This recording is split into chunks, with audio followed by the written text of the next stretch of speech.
सुबह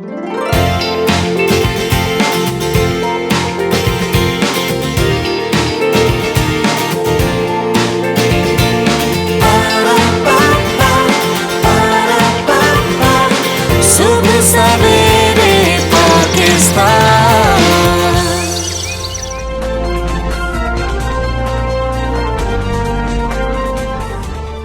बिस्मिल्लाहिर्रहमानिर्रहीम। अस्सलामु अलैकुम। मैं फरा और मैं हमजा। खुशामदीद आप सबको सुबह सवेरे पाकिस्तान में।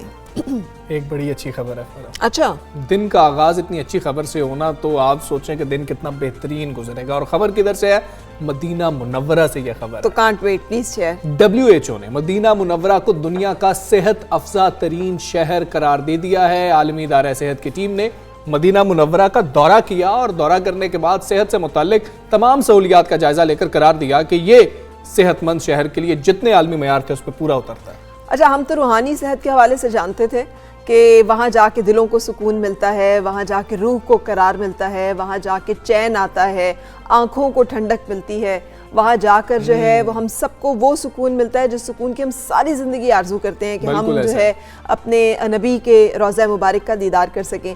और फिर ये वो शहर है जिसने महाजरीन और अंसार का मुआख़ात का खूबसूरत रिश्ता कायम किया था। वो शहर है जिसने इंसानियत की मिसाल कायम की थी कि किस तरह से भाई बंदी जो है वो बन सकती है दो ऐसे लोगों के दरमियान जो कि बिल्कुल टोटल गैर हों। लेकिन आज ये जो रिसर्च है ये बता रही है, जैसे हमजा ने शेयर किया है, कि सेहतमंद मकाम भी है। तो ये यकीनी तौर पर हम सबके लिए बड़ा इंकरेजिंग, बड़ी खूबसूरत बात है। मुख्तलिफ है, इतनी बेहतरीन वहाँ की फ़ज़ा है। और ये देखें अब साइंस भी जो है हर चीज़ को मानती चली जा रही है। मदीना मुनव्वरा की जो आबादी है वो 20 लाख से ज़ायद अफराद पर मुश्तमिल है। और आलमी इदारा सेहत ने सर्टिफिकेट भी जारी किया है। सऊदी वज़ीर सेहत ने आलमी इदारा सेहत की जानिब से मदीना मुनव्वरा को जारी किया गया है। जो सेहतमंद शहर का सर्टिफिकेट है ये गवर्नर मदीना शहजादा फैसल बिन सलमान को पेश कर दिया है। बड़ी अच्छी खबर है जिससे दिन का आगाज़ हुआ है। चलें जी, अब टॉप स्टोरीज पे कुछ नजर डालेंगे।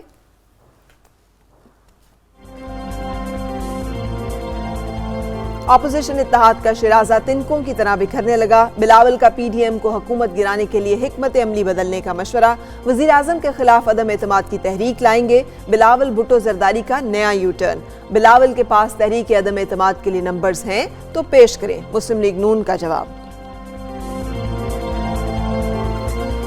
लाहौर में कब्जा माफिया के खिलाफ ग्रैंड ऑपरेशन जारी। जिला इंतजामिया का खोकर पैलेस के अतराफ ऑपरेशन। 1.25 अरब रुपए मालियत की 38 कनाल जमीन वागुजार करा ली गई। खोकर बरादरान को नवाज शरीफ का साथ देने पर इंतकाम का निशाना बनाया गया। मरियम नवाज का इल्जाम। LDA का कहना है ऑपरेशन मामूल की कार्रवाई है, सियासी रंग देना गलत है।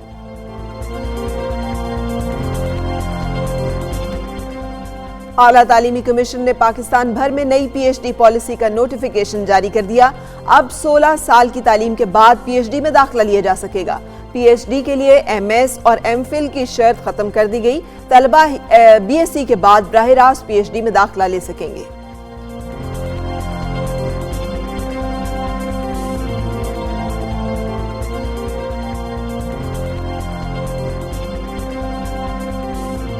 हमारे यहाँ निसाब तो पढ़ाया जाता है मगर हुनर नहीं सिखाया जाता। तलबा के पास डिग्रियां होती हैं मगर नौकरियां ही नहीं मिलती। कामयाब करियर काउंसलिंग वक्त की अहम जरूरत है। पंजाब यूनिवर्सिटी में स्किल डेवलपमेंट सेंटर की मिसाली खिदमत जारी।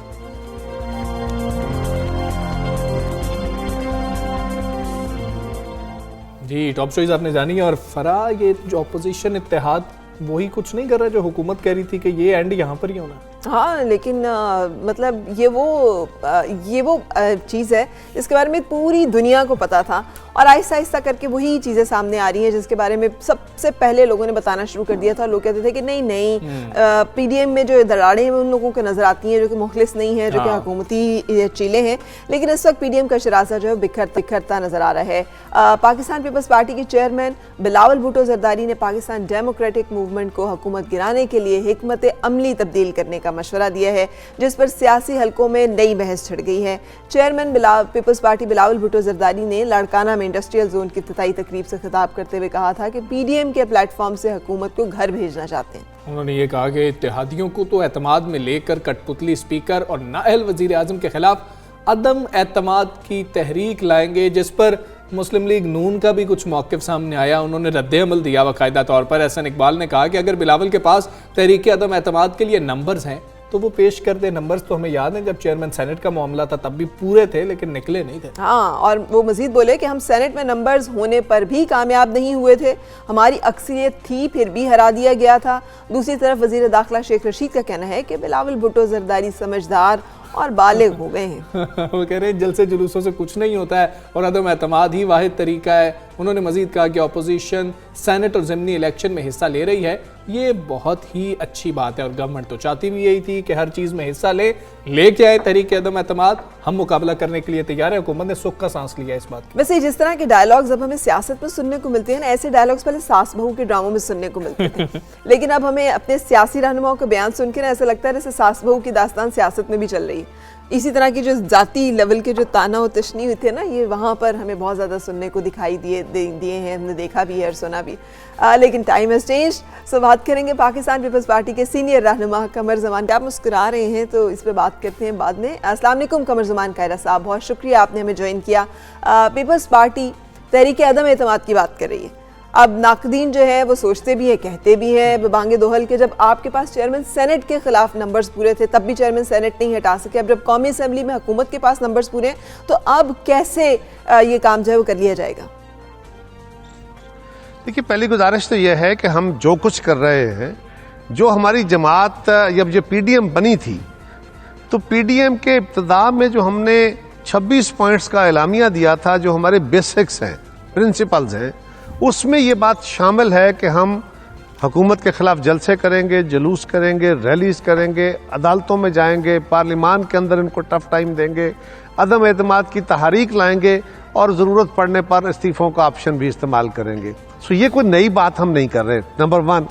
नंबर 2, हमने इससे कबल भी अपने दोस्तों को पीपल्स पार्टी का अपना एक्सपीरियंस शेयर किया।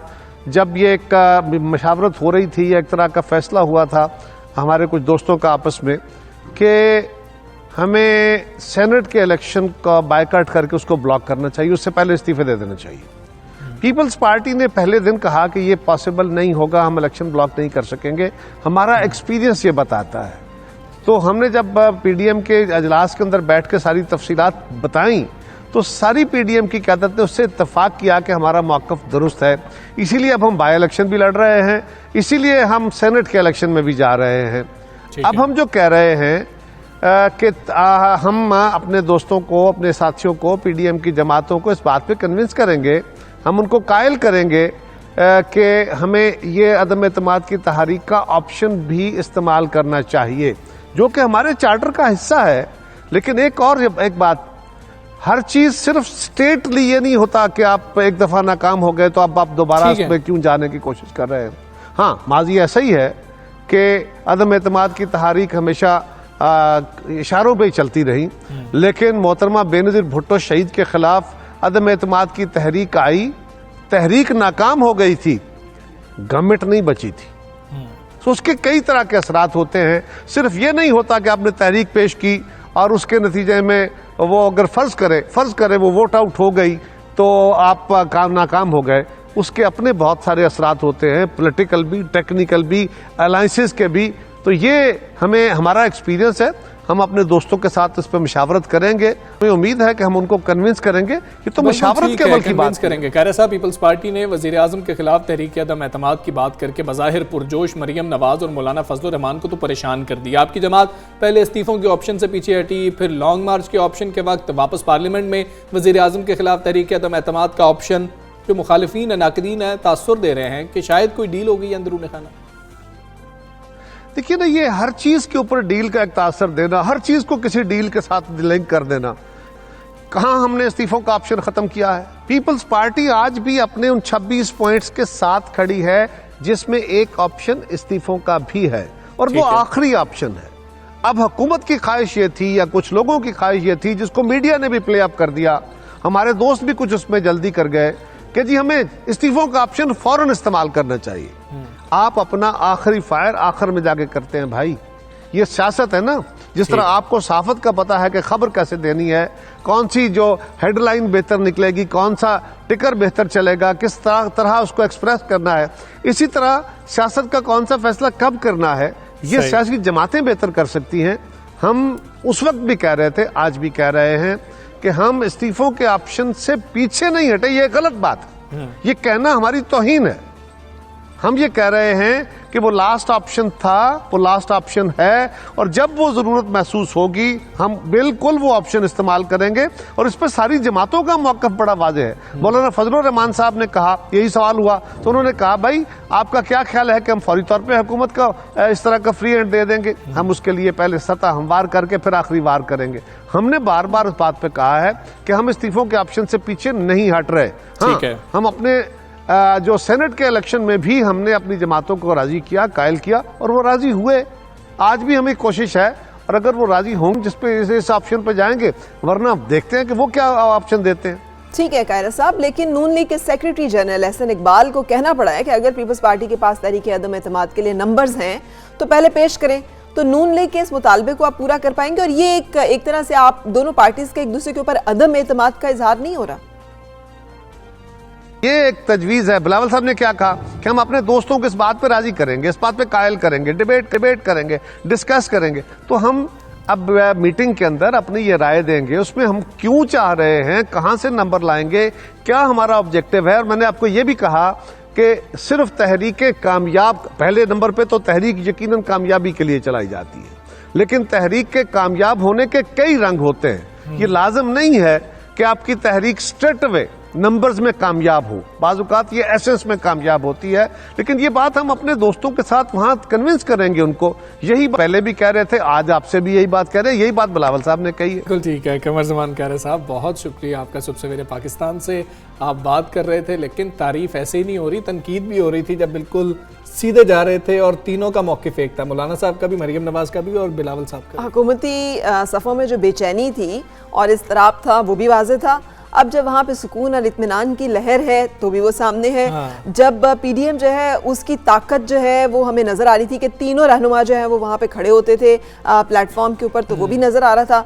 अब जब बावजूद एक गायब हो जाता है या दूसरा गायब होता है तो वो भी सारी दुनिया देख रही है। जुमलाबाजी है ना, इसमें बड़ा फर्क आ जाता है। जब परेशानी होती है बड़े करख्त जुमले आ रहे होते हैं, और जब बड़ा सुकून आ जाता है ना तो फिर वो चुलबुले से जुमले आ रहे होते हैं, वैसी बातें आ रही होती हैं जो कि इस वक्त कल शेख रशीद साहब बात कर रहे हैं। सुबह सवेरे पाकिस्तान, सुबह सवेरे पाकिस्तान। बात करेंगे लाहौर की, जहां कब्जा माफिया के खिलाफ ऑपरेशन जारी है। जिले इंतजामिया ने खोखर पैलेस के पास ऑपरेशन मुकम्मल करके 38 कनाल जमीन वागुजार करवाई है। और जौहर टाउन में एक्सपो सेंटर के करीब जिला इंतजामिया ने हैवी मशीनरी की मदद से बड़ा ऑपरेशन ये किया। इस दौरान मुस्लिम लीग नून के रुकने पंजाब असम्बली सैफुल मलूक खोखर और रुकने कौमी असम्बली मलिक अफजल खोखर की रिहाइशगाह खोखर पैलेस के इर्द गिर्द मुतअद्दिद तामीरात गिराई गई हैं। और मुस्लिम लीग नून की नायब सदर मरीम नवाज ने खोखर बरादरान के खिलाफ कार्रवाई पर शदीद रद्द अमल का इजहार किया। उनका अपनी ट्वीट में कहना था कि खोखर बरादरान जमात का बहुत बड़ा सरमाया है, जुल्म और इंतकाम का सामना किया मगर पीछे ना हटे। नवाज शरीफ से बेवफाई की, दूसरी तरफ बेवफाई ना करने की उन्हें जो है वो ये सजा मिल रही है। बिल्कुल ऐसे ही। और जिला इंतजामिया ने खोखर पैलेस से मुत्तसिल गैर कानूनी तामीरात के खिलाफ ऑपरेशन को एक मामूल की कार्रवाई करार दिया है कि यह मामूल के मुताबिक हो रही है, और वाज़ेह किया कि ऑपरेशन को सियासी रंग देना बिल्कुल गलत है। इसी हवाले से बात कर लेते हैं, हमारे नुमाइंदे फ़हीम हमारे साथ मौजूद हैं। जी फ़हीम, बताइएगा, ऑपरेशन किया गया 38 कनाल ये अराजी है, इस हवाले से जिला इंतजामिया का मौक़िफ़ क्या है, क्या कहते हैं खोखर बरादरान? बिल्कुल जी, लाहौर की ज़िला इंतज़ामिया की जानिब से मुतअद्दिद कोशिशों के बाद बिलाखिर अपनी जो 38 कनाल अराजी है वो वारगुजार करवा ली गई, और उसका इंतकाल जो है वो ज़िला इंतज़ामिया की जानिब से पंजाब हुकूमत के तरफ कर भी दिया गया है। इस वक्त जिस जगह पर मैं मौजूद हूँ ये जौहर टाउन का इलाका है, एक्सपो सेंटर के करीब ये कीमती तरीन अराजी है, और ज़िला इंतज़ामिया के मुताबिक जो इस 38 कनाल अराजी की कीमत है वो तकरीबन 1.25 अरब रुपए के करीब बताई जा रही है। इससे कबल 2 दफा भी जिला इंतजामिया की जानिब से इस जगह का कब्जा वारगुजार करवाने की कोशिश की गई, लेकिन खोखर बरादरान की तरफ से यहाँ पर जो मुजाहमत की गई जिसके बायस जो है ऑपरेशन जो थे मुलतवी कर दिए गए। लेकिन गुज़िश्ता रोज जो है वो लाहौर की जिला इंतजामिया और पुलिस की बारी नफरी ने मुश्तरका तौर पर सुबह 6 बजे ही ये ऑपरेशन शुरू किया, और यहाँ पर मौजूद जो तजावजात थी उन्हें भी मसमार कर दिया गया। यहाँ पर चंद दुकानें थी जिन्हें सैफ मार्केट के नाम से जाना चाहता था, उन्हें तो मुकम्मल तौर पर मलिया मेट कर दिया गया है। यहाँ पर कुछ आर्जी तामीर तामीरात थी उन्हें भी ख़त्म कर दिया गया है, जबकि 2 घर जो हैं वो जुज़वी तौर पर मसमार करके उन्हें सील कर दिया गया है और यहाँ पर ज़िला इंतज़ामिया और पुलिस की भारी नफरी जो है वो तैनात कर दी गई है। गुज़िश्ता रोज़ जब ये तमाम सूरत हाल थी तो उस वक़्त यहाँ पर सूबाई अरकान असम्बली के साथ वफाकी अरकान असम्बली और ख़ास तौर पर MNA ख्वाजा साद रफीक यहाँ पर पहुंचे थे, जिनका ये कहना था कि ये जो ऑपरेशन किया गया है ये एक इंतकामी कार्रवाई है और आज होने वाले कौमी असम्बली के इजलास में इस मामले को उठाया भी जाएगा। जब यहाँ पर दीगर भी अरकान पहुंचे तो यहाँ पर खोखर बरादरान की जानिब से ये कहा गया कि ये जो ऑपरेशन किया जा रहा है ज़िला इंतज़ामिया की जानिब से ये अदालती अहकामात की खिलाफ वर्जी है और इसके खिलाफ भरपूर एहतजाज भी किया जाएगा। अगर हम मजमूई तौर पर बात करें तो ये 38 कनाल जमीन में से 8 कनाल जमीन ऐसी है जहां पर जो तामीरात की गई थी, जबकि 30 कनाल जमीन जो है वो एक मैदान की सूरत में यहाँ पर मौजूद थी। और यहाँ पे ये बताइएगा, आपने बताया कि पहला जो ऑपरेशन था वो नाकाम हुआ, उसकी वजूहात क्या थी? क्या वो सियासी असर और रसूख था जिसकी वजह से पहले ये वागुजार नहीं कराई जा सकी अराजी?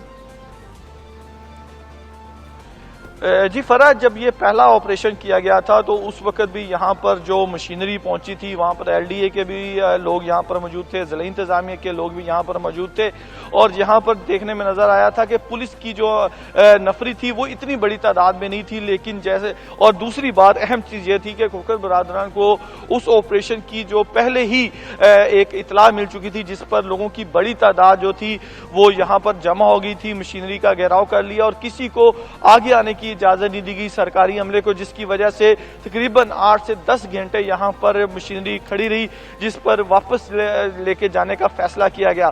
तो इस दफा जो ऑपरेशन किया गया है वो ज़िली हुकूमत और पुलिस की जानिब से एक खुफिया ऑपरेशन आप कह सकते हैं कि इसकी इत्तला जो है, ठीक है, बहुत शुक्रिया फहीम, थैंक यू। आपने हमें अपडेट किया इस इशू के बारे में। और अब हम बात करेंगे तर्जुमान पंजाब हुकूमत मुसर्रत जमशेद चीमा से। अस्सलाम वालेकुम मुसर्रत साहिबा, फरमाइएगा कि ये जो सारा ऑपरेशन है इस पे मुस्लिम लीग नून का जो रद्द अमल है वो ये है कि सियासी तौर पे उनको हिट किया जा रहा है, उनके कारकुनों को निशाना बनाया जा रहा है, ये इल्जामात जो है इनमें किस दर्जे सेहत है?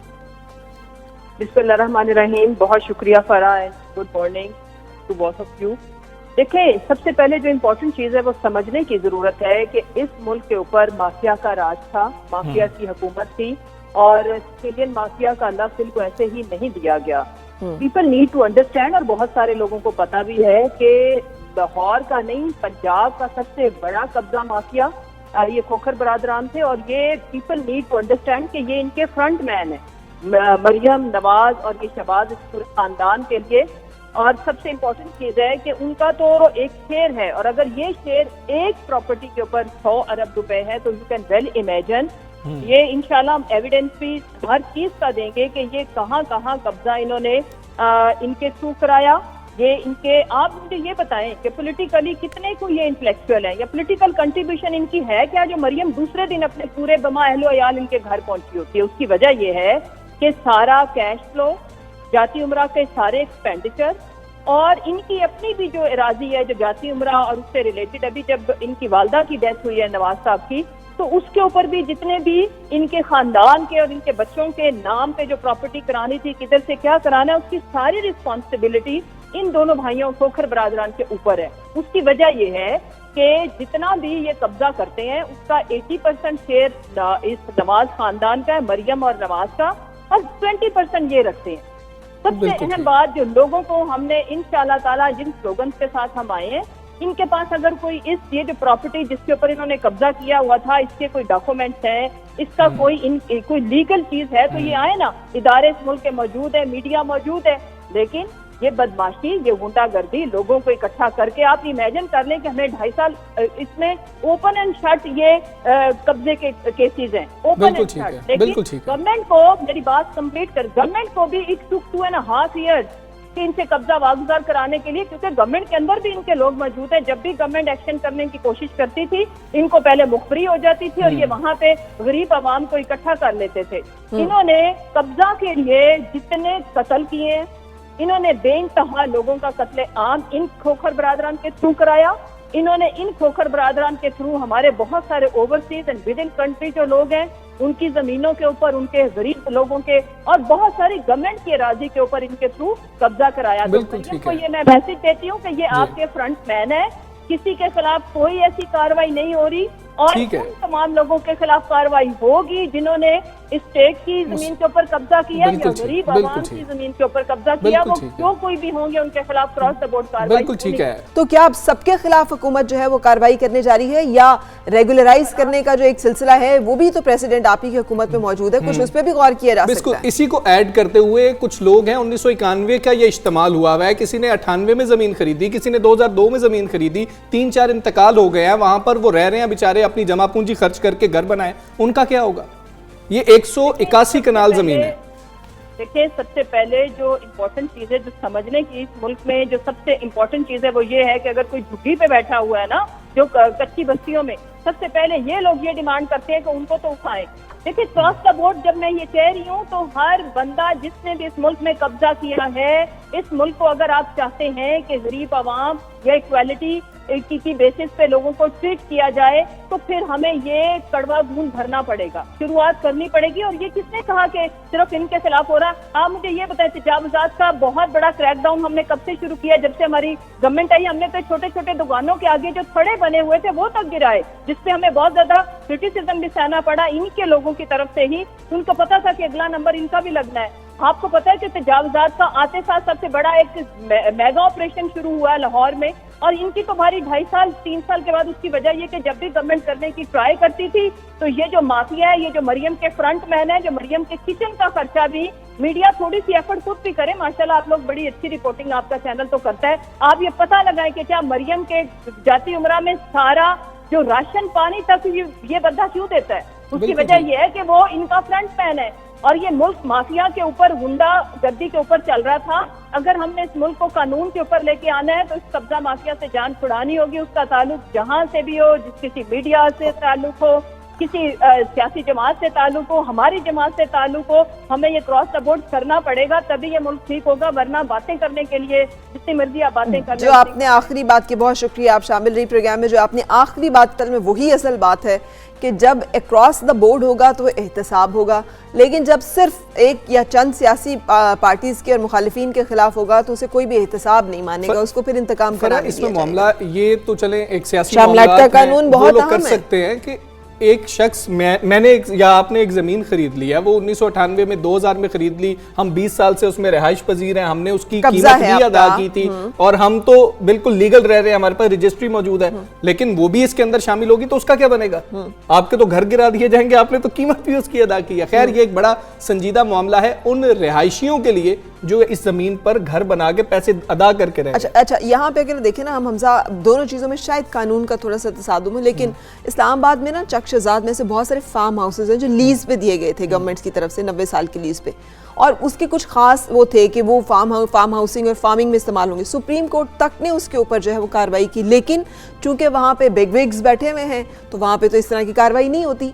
अब वहाँ उन इलाकों को वागुजार नहीं करवाया जाता। लेकिन ये जो मामला है ना, जब यकतरफा होंगे और जब वो जानिबदार नजर आएंगे तो फिर वहाँ पे हर एक शख्स जो है वो सवाल उठाता है और हुकूमत को इस बारे में संजीदगी से गौर करना होगा। चलें जी, कौमी असम्बली में भी आज इसकी बाज़गश सुनाई देगी। हम एक ब्रेक लेते हैं, ब्रेक के बाद आपसे फिर मिलते हैं।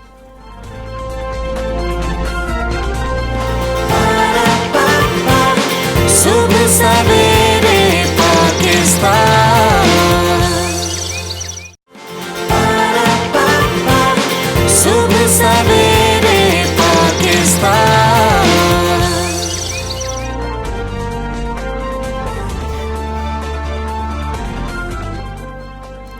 Welcome back. एक बहुत अहम खबर जो बहुत सारे बल्कि तकरीबन सारे स्टूडेंट्स की ज़िंदगियों से जुड़ी हुई है। जब मैंने भी ये पढ़ा था तो आई वाज आल्सो शॉक्ड कि एकदम से फैसला आया, आला तालीमी कमीशन HEC ने पाकिस्तान में नई PhD पॉलिसी का नोटिफिकेशन जारी कर दिया है। चेयरमैन HEC तारिक बनौरी के मुताबिक अब 16 साल की तालीम के बाद ही PhD में दाखिला लिया जा सकता है, जो इससे पहले हमारे लिए बड़ी शर्तें थी। BSc करें, फिर उसके बाद MSc करें, फिर उसके बाद MPhil करें और फिर आप PhD के लिए एलिजिबल हैं अप्लाई करें। अब आप 4 साल BS ऑनर्स कर रहे हैं तो उसके बाद आप डायरेक्ट PhD कर सकेंगे, और जो MPhil या MS आपको करना होता था उसकी शर्त को ख़त्म कर दिया गया है और अब BS के बाद बराह रास्त PhD में दाखिला लिया जा सकेगा। और साथ एक ये भी मामला है कि आप किसी भी डिसिप्लिन के अंदर PhD कर सकेंगे। पहले ये होता था कि आपका जो एक डिसिप्लिन था जिसमें BS या MS किया था उससे मिलते जुलते के एक डिसिप्लिन के अंदर आपने जाके पीएचडी करनी थी, इसको भी खत्म किया गया, लेकिन इतना पसंद नहीं किया जा रहा है इस फैसले को। उसकी बहुत सारी वजूहत हैं और खासतौर पे यूनिवर्सिटीज़ की तरफ से, स्टूडेंट्स की तरफ से तो रिएक्शन आ ही रहा है, लेकिन यूनिवर्सिटीज़ की तरफ से भी आ रहा है, इसलिए कि कन्फ्यूजन है ना। बहुत सारे स्टूडेंट्स अभी एमएस में एनरोल्ड हैं, एमफिल में एनरोल्ड हैं, वो कर रहे हैं, तो उनकी तो वो सारी डिग्रीज, वो सब चीज़ें जो है वो उसके बारे में शक शुबे का शिकार है। एमफिल की डिग्रियों का क्या बनेगा वो अगर उसकी वैल्यू नहीं रही अब तो उस डिग्री को करने का और उसके ऊपर जो उनकी इन्वेस्टमेंट है टाइम्स में और पैसों में, उसका क्या बनेगा। सो इस हवाले से हम जानेंगे। हमारे साथ मौजूद है doctor Mukhtar Abid, chairman HECS। अस्सलाम वालेकुम डॉक्टर साहब, thank you very much for joining. फरमाइएगा सर, ये इतना एब्रप्ट ये जो डिसीजन सामने आया है, क्या ये एक एब्रप्ट ही फैसला था या इसके बारे में मुशावरत की गई है स्टेक होल्डर से और इसको कंसिडरेशन के बाद पूरी इसके जिसे कहना चाहिए नुकसान और फ़ायदों की कैलकुलेशन के बाद ये पॉलिसी अपनाई गई? बिस्मिल्लाहिर्रहमानिर्रहीम, बहुत शुक्रिया आपका 92 चैनल का। मैं क्या कह सकता हूँ कि मेरा ख्याल है कि आई शुड जस्ट से कि for the sake of policy I think ये एक अब्रप्ट सा डिसीजन किया गया है। और आपने बिल्कुल खुद भी कहा कि इसमें इतनी कंफ्यूजन क्रिएट कर दी गई है कि मुझे नहीं समझ आती कि इसकी ज़रूरत क्या थी। क्योंकि कोई भी पॉलिसी देखें, हर एक का राइट है, जब कोई किसी को रिस्पॉन्सिबिलिटी मिलती है तो वो चीज़ों को रिव्यू करते हैं और फिर उसके बाद नई पॉलिसी लाते हैं, लेकिन उसके पीछे कोई लॉजिक होनी चाहिए, उसका कोई लिंक होना चाहिए, उसकी कुछ इम्प्रूवमेंट होनी चाहिए।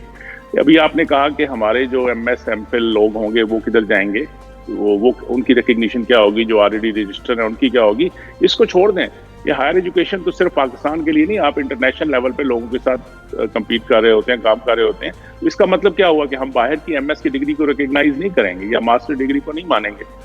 ये बेसिकली मैंने पहले भी एक दिन इंटरव्यू किसी ने मुझसे लिया तो मैंने 2 लफ्ज कहे कि confusion and compromising on quality. ये 2 चीजें से आउटकम निकलती हैं, अदरवाइज ये समझ नहीं आई। देखें ना, आप क्या कर रहे हैं कि आप, इसका मतलब है पूरे पाकिस्तान की जितनी यूथ पढ़ेगी वो सारी BS के बाद या तो PhD ट्रैक पे जाएगी या घर बैठेगी। अगर चले PhD ट्रैक में एक एग्जिट रखा है उन्होंने कि MS की डिग्री लेके बाहर निकल आए, अगर नहीं MS करना तो एग्जिट क्यों रखा है फिर आपने? दूसरी बड़ी बात यह है कि इसका मतलब है चले जो बंदा रजिस्टर होता है 50% निकाल लें, PhD निकल आएंगे, तो इसने PhD को करना क्या आपने? तो हम किस तरफ जा रहे हैं? मुझे नहीं समझ आती कि ये पॉलिसी क्यों लाई गई और इससे हम दुनिया में क्या इमेज देना चाहते हैं। ये जो एक बात कर लूं, ये जो BS की और ये जो उन्होंने कहा जी कि आपने बताया कि जी किसी भी सब्जेक्ट में कर सकते हैं, दुनिया में ये चीजें हैं but only for exceptional type of people. Exception लोगों को वो चैलेंज करते हैं, फिर आपने तो सबके लिए वो कर दिया कि इसका मतलब है हमारी कौम एक्सेप्शनल है दुनिया में कि हमारा हर बच्चा बच्ची डायरेक्ट कर सकता है, किसी भी सब्जेक्ट में कर सकता है। तो ये आगे हमारी क्वालिटी के बड़े इश्यूज हैं। I think it will be a big issue. अच्छा डॉक्टर साहब, 2 चीजें क्लियर कर दें। पहले तो ये कि PhD 3 साल की ही होगी या 5 साल पे हो जाएगी, जिस तरह MPhil लीडिंग टू PhD वाला मामला था। एक तो ये क्लियर करते हैं कि इस पॉलिसी में ये क्या है, और फिर हमने अगर लेक्चरर किसी को भर्ती करना है उसके लिए तो हमने MPhil एक शर्त रखी हुई है। आपने यूनिवर्सिटी में पढ़ाना जाकर तो आपको MPhil होना बहुत जरूरी है। MPhil खत्म कर दिया जाएगा तो वो उस शर्त का क्या बनेगा? इतने लोगों को MPhil आपने करवा दिया इस शर्त के पीछे। एग्जैक्टली। एक तो बेसिकली हमारा जब हमने HEC में ये चीजें लाई थी, इन पॉलिसी लेके आए थे, तो हमने कि दुनिया में मुख्तलिफ सिस्टम चल रहे होते हैं। एक है बोलोनिया पार्ट जो यूरोपियन कंट्रीज वगैरह को ज्यादा जो है वो उसको फॉलो करते हैं, बोलोनिया सिस्टम ऑफ एजुकेशन, और दूसरा US का स्टैंडर्डाइज जो सिस्टम है जिसको हमने भी फॉलो किया था बेसिकली। और उसमें ये हमने एक प्रोग्राम रखा था MS लीडिंग टू PhD कि आप मास्टर के बाद, जो पुराना 16 ईयर एजुकेशन है, मास्टर के बाद अगर करना चाहते हैं तो पहले रजिस्टर हो MPhil में, MPhil मुकम्मल करें और फिर साथ PhD कर लें। टेक्निकली इसमें भी उन्होंने ऐसे ही किया हुआ है। जो 48 क्रेडिट आवर हैं वो बेसिकली वही हैं जो 30 क्रेडिट आवर थे MPhil के और 18 क्रेडिट आवर थे जो PhD के, वो उन्होंने मर्ज कर दिए है। लेकिन आपने एक सिस्टम को शेक कर दिया। आपने बिल्कुल बजा फरमाया कि अभी जो बहुत सी चीजों की रिक्वायरमेंट है MS है, इस लेक्चर के लिए 18 ईयर एजुकेशन चाहिए, वो कहाँ से आएंगे, वो कैसे आएंगे? इसका मतलब है दे हैव टू वेट कि वो फेल हो PhD में और एग्जिट लेके MPhil करके तो फिर लेक्चर भर्ती हो, और वो जो लेक्चर सब सारी जिंदगी लोगों को जस्टिफाई करता रहेगा कि मैं PhD नहीं कर सका और फेल हो गया इसलिए मैं टीचर बन गया। तो मेरा ख्याल है बहुत सारी इसमें कंफ्यूजन है। वर्डिंग बड़ी अच्छी है, उसमें बहुत अच्छा सिस्टम प्रपोज किया गया, लेकिन on ground reality it is not possible. वो जो इन्होंने मैकेनिज्म प्रपोज किया वो हो ही नहीं सकता। अच्छा डॉक्टर साहब, अगर इतने फ्लॉज हैं तो HEC को ये पॉलिसी जो है इम्प्लीमेंटेशन में लाने से पहले क्यों नहीं समझ आई है? आखिर ऐसी क्या मजबूरी है जिसकी वजह से ये डिसीजन जो है ये लेना पड़ा है, और क्या इसमें कोई फ़ायदा जो है वो नहीं नज़र आता है? और दूसरी बात है, जैसे आप बार बार क्वालिटी की बात कर रहे हैं, हमने खुद यही एजुकेशन, मुझे पता है कि आपको जो MPhil में चीज़ें जाके बताई जाती हैं, आप थीसिस और ये सब चीज़ें, ये नहीं आपको उस लेवल के टीचर्स मेथोडोलॉजीज का नहीं पता होता, आपको सुपरवाइजर्स नहीं मिलते हैं उस लेवल के BS में। तो अब ये कैसे अपग्रेड करेंगे पूरा सिस्टम और किस तरह से क्वालिटी को इंश्योर करेंगे? देखें, वो जो कहते होते हैं ना लाइटर नोट में कि अल्लाह की कसम मैंने नहीं ये इम्प्लीमेंट किया, मुझे नहीं अंदाजा कि कैसे किसी वालों ने किया। अच्छा, दूसरी जो आपके बात की ना बिल्कुल बजाय है। देखें, एक नेचुरल प्रोसेस है। आप एक बच्चे ने BS की एक यूनिवर्सिटी से, अपनी यूनिवर्सिटी से किसी और यूनिवर्सिटी में जाके MPhil करेगा, डिफरेंट किस्म की एक्सपोजर उसको मिलेंगे, वहां से निकलेगा कहीं और PhD करेगा, तो एक बहुत ही डाइवर्सिफाई किस्म का उसको एक्सपोजर होता है और लर्निंग होती है। अब यहाँ क्या होगा कि इनब्रीडिंग होगी।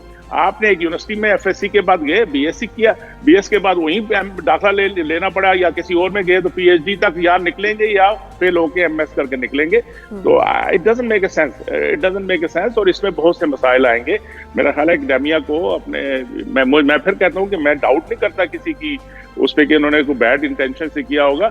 अच्छे एडवाइजर भी होते हैं, थोड़े से अच्छे एडवाइजर नहीं भी होते, सिर्फ अपनी वो बताने के लिए। एक तो हमारे ये बड़ा अलमिया है कि हम जब कोई आते हैं, नया बंदा आता है, वो कहता है पिछला सारा गलत था, अब मैं अपने तरीके से शुरू करूंगा। हमें वो बिल्डिंग ब्लॉक पे काम करना सीखा नहीं पाकिस्तान में।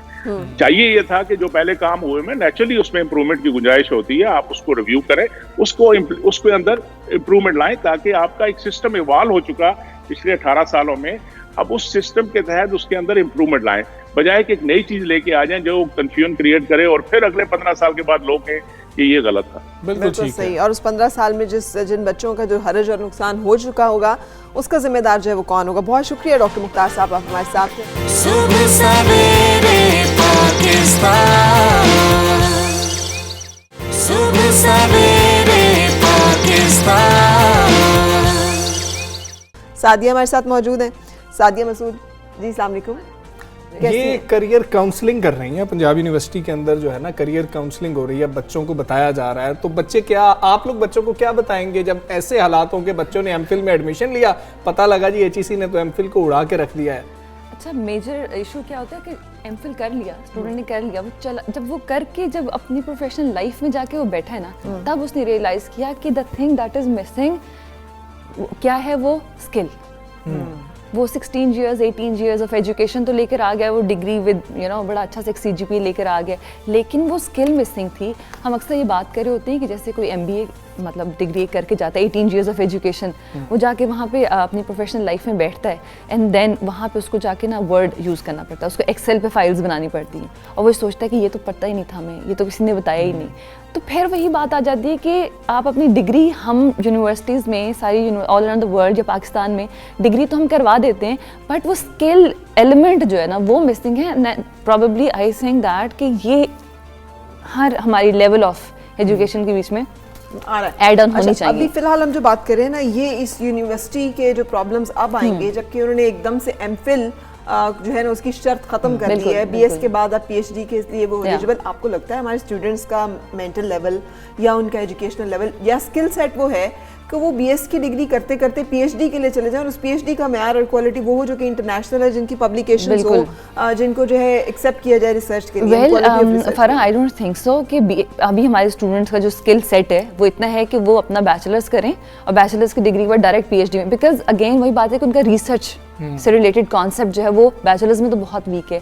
What we can do is कि चूंकि एक वो पूरा क्राइटेरिया, एक एजुकेशन क्राइटेरिया में कितना बड़ा चेंज आ रहा है, तो we can provide those research skills to BS students कि वो अपने रिसर्च स्किल्स में इतने स्ट्रॉन्ग होकर PhD में जाएं, ताकि वो जो गैप बीच में 2 साल का, आई मीन MPhil प्रोग्राम्स 2 साल के होते हैं, तो उसके बीच में जो रिसर्च मेथोडोलॉजी सीखते हैं सारा कुछ, वो हम उनको वो वाला स्किल सेट उनका पॉलिश कर दें, सो दैट वो PhD में जाके फिर कुछ फ्रूटफुल स्किल डेवलपमेंट सेंटर है पंजाब यूनिवर्सिटी में। बिल्कुल। और वो किस तरीके से स्किल डेवलपमेंट इस वक्त कर रहा है। और पंजाब यूनिवर्सिटी में तो इतने ज़्यादा डिपार्टमेंट, 70 से ऊपर डिपार्टमेंट्स हैं गालिबन। जब मैं पढ़ता था मुझे ये याद है कि वो कहते थे 70 से ऊपर डिपार्टमेंट्स हैं। 47,000 प्लस स्टूडेंट्स इस टाइम वो एक कैंपस में। क्या ये स्किल डेवलपमेंट कैसे हो रही है और कैसे बच्चों को पता लग रहा है कि यहाँ पे जाएं और जाके क्या स्किल सीख सकते हैं? द थिंग इज कि हमारा ये जो डिपार्टमेंट है skill development centre, we are offering short courses. ठीक है, हम उनको शॉर्ट स्किलफुल कोर्सेज प्रोवाइड करते हैं, ऑफर करते हैं रिलेटेड टू डिफरेंट जॉनराज। वो कुछ उनमें से मार्केटिंग रिलेटेड हैं, फाइनेंस रिलेटेड हैं, then a few of them are related to soft side skills जिसमें पर्सनालिटी ग्रूमिंग एंड डेवलपमेंट आ जाती है, पब्लिक स्पीकिंग आ जाती है, डिसीजन मेकिंग, प्रॉब्लम सॉल्विंग, ये सॉफ्ट साइड स्किल्स आ जाती हैं। फिर टेक्निकल स्किल्स हैं जैसे IT रिलेटेड कोर्सेज हैं, हम बहुत सारे ऑफर करते हैं। फिर रिलेटेड टू दिस मीडिया, हम सोशल मीडिया मार्केटिंग बता रहे होते हैं इनको किस तरह से करना है। सो डिफरेंट जॉनराज हैं। हर वो स्टूडेंट जो कि जिस भी अपनी बैकग्राउंड से आ रहा है उससे रिलेटेड हम उनकी स्किल्स पॉलिश करते हैं। और every course consist of 2 months, जिसके अंदर सबसे अच्छी बात ये है कि हमारे जो टीचिंग रिसोर्स पर्सन्स हैं दे आर हाईली क्वालिफाइड। ठीक है, क्योंकि इस तरह के सेंटर्स तो आपको ऑल अराउंड द कंट्री बहुत सारे मिल जाएंगे। हर गली मोहल्ले में आपको कोई ना कोई ऐसा स्किल ओरिएंटेड सेंटर मिल जाता है। डिफरेंस क्या आता है हमारे और उन सेंटर्स में? एक, हमारी जो कॉस्ट है वो बड़ी मिनिमल सी है। हम ये चाहते हैं कि हर वो बच्चा जो सीख सकता है, वो आगे अपनी लाइफ में फ्लरिश कर सकता है, उसको हम इतनी सी कॉस्ट में इतने अच्छे रिसोर्सेज प्रोवाइड कर दें कि वो कुछ पॉजिटिव कंट्रीब्यूट कर सके। लेकिन सादी जी ये बताइएगा, इसकी एक्स्ट्रा फीस है? हाँ, यानी स्टूडेंट्स जो हैं जो एक BSc कर रहा है वो BSc की फीस अलग देगा, बिल्कुल। उसके बाद वो स्किल डेवलपमेंट की फीस अलग देगा, बिल्कुल। एंड देन वो BSc करने के साथ वो स्किल सीखेगा। तो एक जो कॉन्सेप्ट था तालीम का वो यही था कि वो आपको स्किल सेट इम्पार्ट करती है। अगर तालीम जो है वो सिर्फ आपको किताबें तो आपके पास वैसे भी आप खरीद के रख लें, आप खुद पढ़ लें या प्राइवेट उनका एग्जाम दे दें। अगर जो आपको इंस्टीट्यूट है वो स्किल सेट नहीं दे पा रहे तो फिर ये जो स्क्वाड है, क्यों नहीं ऐसे हो सकता कि हर जो डिपार्टमेंट है उसके अंदर ये एबिलिटी मौजूद है, तो एक ही फी में स्टूडेंट्स को स्किल सेट इम्पार्ट करें। बिल्कुल। फरा हमारे यहाँ पे ना बेस से हमारा ऑल अराउंड द वर्ल्ड आप देखें कि ये जो मॉडल है स्किल टीचिंग का या वोकेशनल ट्रेनिंग का या इस तरह के एजुकेशन का, उसमें क्या होता है कि 3 मॉडल्स फॉलो होते हैं ना। एक, आपको स्किल्स प्रोवाइड की जाती हैं विद इन स्कूल लेवल। फिर दूसरा आपका लेवल आ जाता है जो आपकी अप्रेंटिसशिप पे स्किल्स आपको प्रोवाइड की जाती हैं। थर्ड लेवल फिर आपका जब अपनी प्रोफेशनल लाइफ में एंटर हो जाते हो, फिर आपको जो लगता है आपका जो एम्प्लॉयर आप फेस करता है कि आपको इन स्किल्स की ज़रूरत है, आपके एम्प्लॉयर्स जो हैं वो गवर्नमेंट को या इन इंस्टीट्यूट्स को बताते हैं कि अच्छा these are the skills that we require in our employees, तो अपने एम्प्लॉयज़ को ट्रेनिंग के लिए भेजते हैं। And this is what Punjab University is offering to different employers as well, कि एम्प्लॉयर्स भी हमारे पास फिर अपने एक सेट ऑफ एम्प्लॉयज़ को भेजते हैं और वो हमें बताते हैं। We are offering open ended and close ended programmes both के। अच्छा, किसी को एक सेट क्राइटेरिया हमें कोई कंपनी हमें बताती है कि अच्छा ये स्किल्स हमारे एम्प्लॉयज़ में, a combination of different skills हैं, एक नहीं हमें चाहिए, अपने एम्प्लॉयज़ को भेजते हैं तो हम उनको इस तरह से ट्रेन करके वर्कशॉप्स के थ्रू और ट्रेनिंग सेशंस के थ्रू हम ट्रेन करके भेजते हैं। स्टूडेंट्स में लैक इसलिए है अनफॉर्चुनेटली बिकॉज हमारा जो फर्स्ट लेवल ग्राउंड लेवल है ना स्कूल्स, वहीं से उनको बच्चों को एक सही ट्रैक पे नहीं भेजा जा रहा। तो वही बात है, एक कॉन्सेप्ट होता है कि either you are going to be doctor or an engineer, there is nothing in between a doctor and engineer. तो वो बस उसी माइंडसेट के साथ निकला नहीं हो सका। अच्छा, फिर उसने सोचा जहाँ पे भी एडमिशन हो गया या जहाँ पे भी अब्बा ने कह दिया वहाँ चले गए, वहाँ से बस डिग्री पूरी करनी है तो फिर जॉब मिल जाएगी। लेकिन हाउ अबाउट दो स्टूडेंट्स जो अभी यूनिवर्सिटी के अंदर मौजूद है? मुझे मालूम है कि NDU में जब मैं थी तो मैंने भी कम्युनिकेशन स्किल्स जो है पढ़ाई हैं, वो इसलिए कि यही फील किया गया कि MSc के स्टूडेंट्स जो MSc तो कर रहे हैं लेकिन उनको ये स्किल्स नहीं है, ना प्रेजेंटेशन के स्किल्स है, ना वर्बल ना उसके। बिल्कुल। जो स्टूडेंट्स हैं उनको ड्यूरिंग उसी डिग्री के साथ क्यों नहीं कि जो आपकी यूनिवर्सिटी से स्टूडेंट्स निकलने कम से कम उनको तो विद इन डिग्री भी हमारे पास बहुत सारे स्टूडेंट्स आते हैं। हमारे पास 3 तरह की कैटेगरीज के स्टूडेंट्स आते हैं। एक वो जो विद इन डिग्रीज हैं, डिफरेंट सेमेस्टर्स में पढ़ रहे हैं, BS में हैं, MS में हैं। एक वो होते हैं जो यहाँ से ग्रेजुएट करके चले गए और अपनी प्रोफेशनल लाइफ में जब जाके बैठे और उनको रियलाइजेशन हुई कि अच्छा ये लैकिंग थी। एक वो है जो पंजाब यूनिवर्सिटी से नहीं है but they want to be a part of this, वो जो उनकी एक लैकिंग आती है जिस गैप को कवर करने के लिए। तो Punjab University is open for those as well. हमारे यहाँ एक कॉन्सेप्ट होता है कि पंजाब यूनिवर्सिटी है बहुत हाई मेरिट होगा तो एडमिशन होगा, बट स्किल एक ऐसी चीज़ है जो कि मेरिट के साथ हमें रिलेट नहीं करनी चाहिए, वो सबको सिखानी चाहिए जो बहुत हाईली ये स्किल डेवलपमेंट सेंटर जल्दी से बता दीजिएगा कब से काम कर रहे हैं और कितने बच्चे अभी तक एनरोल हुए? जी, पंजाबी स्किल डेवलपमेंट सेंटर जो है बेसिकली इसका स्टार्ट 2015 में हुआ था। 2016 में इसने रेगुलरली अपना काम करना शुरू किया और there are more than 3,000 to 4,000 student जो है अभी तक यहाँ से स्किल्स लेके, और उनकी सक्सेस स्टोरीज हम आपके साथ शेयर कर सकते हैं कि जो कि सक्सेसफुली कुछ नहीं थे, बिल्कुल मैट्रिक इंटरमीडिएट के बाद आए, उन्होंने कुछ कोर्सेज किए। I don't want to mention the courses के, अगर आप कहते मैं मेंशन कर भी देती हूँ। अब उन कोर्सेज को अटेंड करने के बाद घर बैठे या प्रोफेशनली जाकर अपना काम करें, माशाल्लाह they are earning really good, they come back to us, they share their stories, तो बड़ी खुशी होती है कि 4 साल की डिग्री शायद वो काम नहीं कर सकी जो ये skills, different kinds of soft and hard side इसका स्किल्स होना बड़ा अच्छा है जो आप कह रही हैं, मगर स्कूल्स में और यूनिवर्सिटीज में इसका ना होना बड़ा अफसोसनाक है, बड़ा परेशान। बिल्कुल। वही देखें कि एक बच्चा है पंजाब यूनिवर्सिटी के अंदर चले जो पढ़ रहा है, जैसे फरा बात कर रही थी, वो आता है आपके पास कि जी मैं स्किल डेवलपमेंट सेंटर में आ रहा हूँ, और उधर आता है तो वही टीचर उसको वो पढ़ा रहे हैं जो उसको बीएस के अंदर या किसी तो बीबीए के अंदर भी पढ़ा रहे हैं, तो वही चीज वो उधर क्यों नहीं पढ़ाते? अब ये वही सूरत हाल है जो पेरेंट्स के साथ है। पहले वो स्कूल भेजते हैं बच्चों को, उसकी फीस देते हैं, फिर वो अब असल पढ़ाई के लिए ट्यूशन सेंटर बच्चों को भेजे ताकि वही टीचर्स हैं वो वहां उन्हें ठीक से पढ़ा सकें। बिल्कुल। तो मेरा कहना फिर ये कि फिर इस तरह के यूनिवर्सिटी और स्कूल्स जाने की क्या जरूरत है? प्राइवेटली किताबें खरीदें, एग्जाम दे दें और उसके बाद आप एक ऐसे स्किल सेट ट्रेनिंग में जाके वहां से स्किल्स लें। देखिए फरा, आप भी अभी बात कर रहे हैं कि वही टीचर्स वो क्यों नहीं पढ़ाते। अगेन वही बात आ जाती है कि हमारे ना उस कोर्स में उनको different courses, I mean 16, 17, 18 courses पढ़ा दिए जाते हैं, लेकिन जैसे मैंने अभी ये बात की थी, किसी को आईटी रिलेटेड कोई ऐसे डिपार्टमेंट से अपने आर्ट्स में मास्टर्स करके एमफिल पीएचडी करके चला गया, बट उसकी आईटी स्किल्स नहीं इंप्रूव हुई, जो कि होना चाहिए part of their academic career. उसके बीच में उनकी स्किल सेट हर सेमेस्टर में आई बिलीव कि ऐसा कुछ ना कुछ कोर्स होना चाहिए।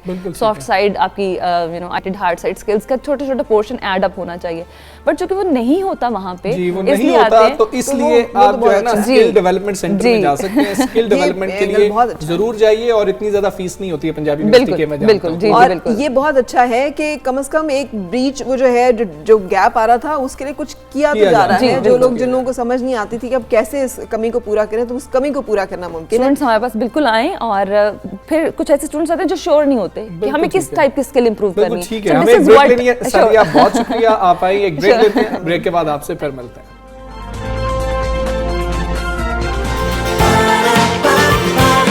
सुबह सवेरे पाकिस्तान,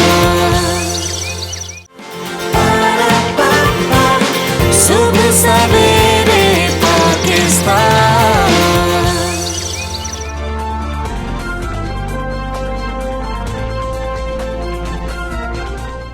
वेलकम बैक, सुबह सवेरे पाकिस्तान आप देख रहे हैं। एक नजर डालेंगे टॉप स्टोरीज पर। माली मुश्किलात, बजट सपोर्ट के लिए अहम असासे गिरवी रखने का फैसला। F9 पार्क इस्लामाबाद को गिरवी रख कर कर्ज लिया जाएगा। गिरवी और कर्ज से मुताल्लिक समरी वफाकी काबीना के आइंदा एजेंडे में शामिल। 750 एकड़ पर मुश्तमिल पार्क के एवज स्कूक बॉन्ड जारी होंगे।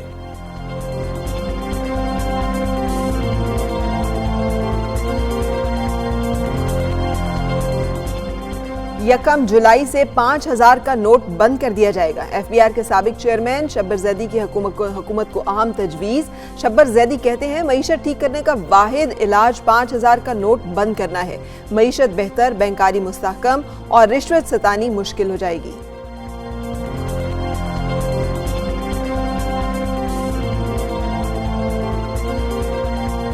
मुल्क में क्रिकेट की बहाली की जानिब एक और बड़ा कदम। जनूबी अफ्रीका की टीम 14 बरस बाद पाकिस्तान की सरजमीन पर टेस्ट मैच खेलेगी। पाकिस्तान और जनूबी अफ्रीका कल पहले टेस्ट में मद्दे मुकाबिल होंगे। PCB ने पहले टेस्ट के लिए 17 रुकनी स्क्वाड का ऐलान कर दिया। कौमी टीम की क़यादत मिडिल ऑर्डर बल्लेबाज बाबर आजम करेंगे।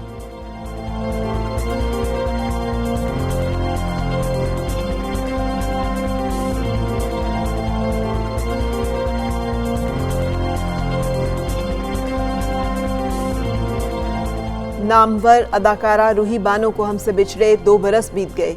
रूही बानो 70 और 80 के दहाई के ड्रामों की मकबूल तरीन अदाकारा। किला कहानी, कांच का पुल, जर्द गुलाब, हैरत कदा, दरवाज़ा इंतहाई मकबूल हुए। अदाकारा ने सिल्वर स्क्रीन पर भी अपनी बेमिसाल अदाकारी के जौहर दिखाए।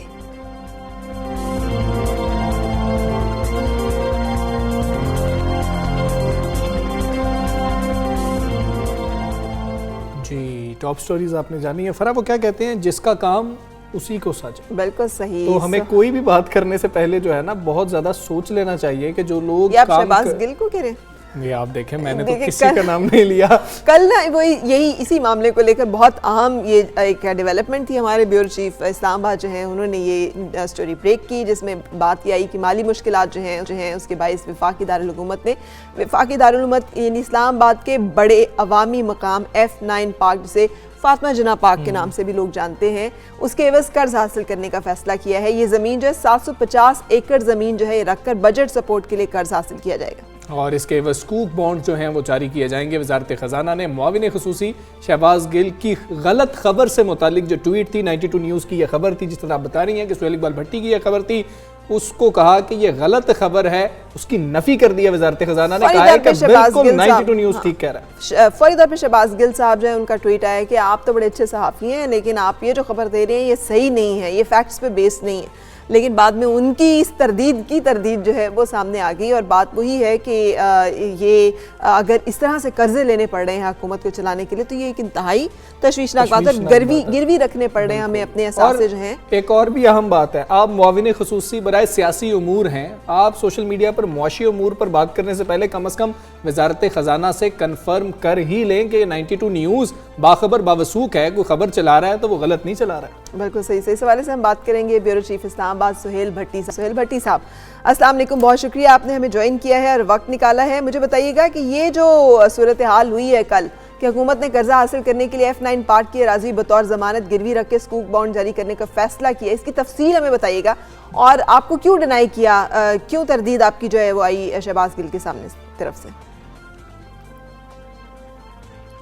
जी वालेकुम सलाम फरा। मामला ये है कि पाकिस्तान को काफ़ी अरसे से माली मुश्किलात का सामना है और मुख्तलिफ अदवार में बजट सपोर्ट के लिए हुकूमतें कर्ज लेने का सिलसिला जारी रखे हुए हैं और अब पाकिस्तान कर्जों की दलदल में फंसा हुआ है। मौजूदा हुकूमत को भी ये सबसे बड़ा एक चैलेंज है कि हमारी आमदन कम है, अखराजात ज़्यादा हैं और जो माजी के कर्ज हैं उनको भी चुकाना है, उनके ऊपर इंटरेस्ट है वो भी अदा करना है। तो उस इन तमाम मसाइल से निपटने के लिए यही एक ऑप्शन बचता है कि आप मज़ीद कर्ज लें। अब हुकूमत की मुआशी टीम ने यह फैसला किया कि हम इजारा स्कूक बॉन्ड जारी करेंगे और उसके लिए आपको कोई ना कोई सरकारी हुकूमती जो असासा है वो आपको गिरवी रखना पड़ता है। और इस मरतबा ये फैसला किया गया कि इस्लामाबाद के F9 पार्क उसे गिरवी रखकर कर्ज हासिल किया जाए। 500 अरब से ज्यादा कर्ज लेने का प्लान है, लेकिन मामला ये है कि जो इस प्रोसेस को इनिशिएट किया गया वजारत खजाना की जानिब से जुलाई 2020 में इंतहाई खामोशी से मामला इनिशिएट हुआ। मुख्तलिफ कंपनियों की खिदमात हासिल की गई। उन्होंने F9 पार्क की अराजी कितनी है, उसका पोटेंशियल कितना है कि कल कलां को अगर पाकिस्तान ये रकम वापस ना कर सके तो इससे कितना जो इन्वेस्टर होंगे वो इससे कितना बेनिफिट ले सकते हैं, ये सारी वर्किंग हुई। उसके बाद CDA से NOC हासिल किया गया और उसके बाद ये फैसला किया गया असूली तौर के ऊपर कि अब हमने F9 पार्क को गिरवी रखे कर्ज हासिल करना है, जिसके बाद वजारत खजाना ने बाकायदा तौर पर समझी भी मूव कर दिए। जो चूंकि मैं इस्लामाबाद से हूँ, F9 की लोकेशन ही बहुत इंपॉर्टेंट है। उसके सामने आपका जो है एयरफोर्स कॉम्प्लेक्स है, उसके साथ आपका नेवल कॉम्प्लेक्स है और लेफ्ट हैंड साइड पे जो है वो GHQ की ज़मीन जो है वो अलॉट हुई हुई है। तो इसकी तो लोकेशन ही इतनी इंपॉर्टेंट है और इतनी प्राइम लोकेशन है। आपके ख्याल में हम अफोर्ड कर सकते हैं ये कि अगर ना पैसे अदा किए जा सकें तो ये जो है ये किसी और प्राइवेट उसके कब्जे में चला जाए?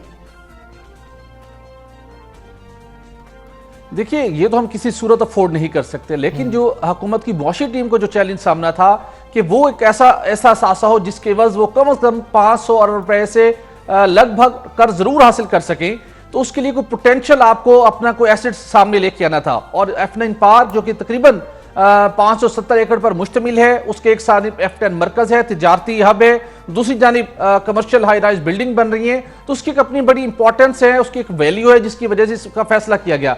लेकिन मामला यह है कि जब 92 न्यूज ने बाखबर बावसूख की रवायत को बरकरार रखते हुए ये एक्सक्लूसिव खबर दी और उसके डॉक्यूमेंट्स मेरे पास मौजूद थे, लेकिन उसके बावजूद शहबाज गिल साहब बड़े काबिल एहतराम है हमारे लिए, वज़ीर-ए-आज़म के मुआविन खुसूसी बराए सियासी अमूर हैं, उन्होंने कह दिया जी कि भट्टी साहब आप तो बहुत अच्छे साफी है लेकिन खबर गलत है। तो ये एक बड़ा चैलेंज था इस हकीकत के बावजूद कि ये वजारत खजाना की डोमेन थी। शहबाज गिल साहब ने उनसे तस्दीक किए बगैर उन्होंने ये हमारी खबर को ये रंग देने की कोशिश की कि जैसे हमने ये क्लेम करने की कोशिश की है कि मंजूरी हो गई है। कतन हमने ये क्लेम नहीं किया कि इस मामले की मंजूरी दे दी गई। हमने फैक्ट्स बयान किए, जो डिसीजन हुआ है असूली तौर पर वो बयान किया और ये बताया कि मंगल के रोज वफाकी काबीना का इजलास है, वफाकी काबीना इस मामले की हतमी मंजूरी देगी, वजारत खजाना समरी भेज चुकी है, जो कि काबीना के एजेंडे का हिस्सा है। एजेंडा आइटम नंबर 6 पर मौजूद है। ये सारा मामला था, लेकिन वो नहीं माने और उन्होंने अपनी बात पर कायम रहे। अल्टीमेटली वजारत खजाना ने एक इलामिया जारी करते हुए शहबाज गिल साहब के बयानिए की और उनकी खबर की बिलखुसूस जो उन्होंने सोशल मीडिया पर डेवलप करने की कोशिश की, उसकी उन्होंने नफी कर दिया है और कहा गया है सिर्फ F9 पार्क नहीं बल्कि नेक्स्ट आइंदा मरले के अंदर लाहौर एयरपोर्ट और उसके साथ साथ इस्लामाबाद हाईवे को भी गिरवी रखने का प्लान बन चुका है। ये बहुत ही खौफनाक सूरत हाल है, लेकिन मामला ये है। सोहेल इकबाल भट्टी साहब, बहुत शुक्रिया आपका, सुबह सवेरे पाकिस्तान टीम का आप हिस्सा और बेहतरीन जो आप रिपोर्टिंग कर रहे हैं इस हवाले से कि क्या हुकूमत छुपाना चाह रही है ये मामला करते हुए या लाइल्मी थी। ये दो चीज़ें हैं, दो सवालात हैं जिसका फैसला हुकूमत ही करेगी कि हम क्या कहना चाहेंगे कि शहबाज गिल साहब को इल्म नहीं था कि उन्होंने ये ट्वीट कर दी, या फिर हम करना भी चाह रहे हैं और छुपाना भी चाह रहे हैं। सुबह सवेरे पाकिस्तान, सुबह सवेरे पाकिस्तान। एक तजवीज़ जो है वो सामने आई है कि 1 जुलाई से 5000 का नोट बंद कर दिया जाए। फेडरल बोर्ड ऑफ रेवेन्यू के साबिक चेयरमैन शब्बर जैदी ने हुकूमत को बड़ी तजवीज़ पेश की है और उनका कहना है कि मुल्क की मईशत ठीक करने का वाहिद हल 5000 का नोट बंद करना है और मार्केट में बड़े नोट खत्म करने से महंगाई भी कम हो जाएगी। शब्बर जैदी साहब जो हैं हमारे साथ मौजूद हैं। अस्सलाम वालेकुम, गुड मॉर्निंग जैदी साहब, बहुत शुक्रिया आपने सुबह सवेरे पाकिस्तान के लिए वक्त निकाला। आपकी तजवीज़ है कि 5000 का जो नोट है वो बंद कर दिया जाए, क्या क्या फ़ायदे होंगे इससे? देखिए, जब मैं चेयरमैन FBR था, मैंने उस वक्त भी एक कोशिश की थी और मैंने प्राइस बॉन्ड्स को ख़त्म कर दिया था उस सेंस में कि कोई बियरर प्राइस बॉन्ड नहीं होगा, और 25,000 का बॉन्ड भी ख़त्म किया था और बाद में 40,000 का बॉन्ड भी इसको मैंने ख़त्म किया था। मेरे ख्याल से पाकिस्तानी माशरे में 5000 का जो नोट है वो हमारी ब्राइबरी और करप्शन को आसान करने में मददगार होता है।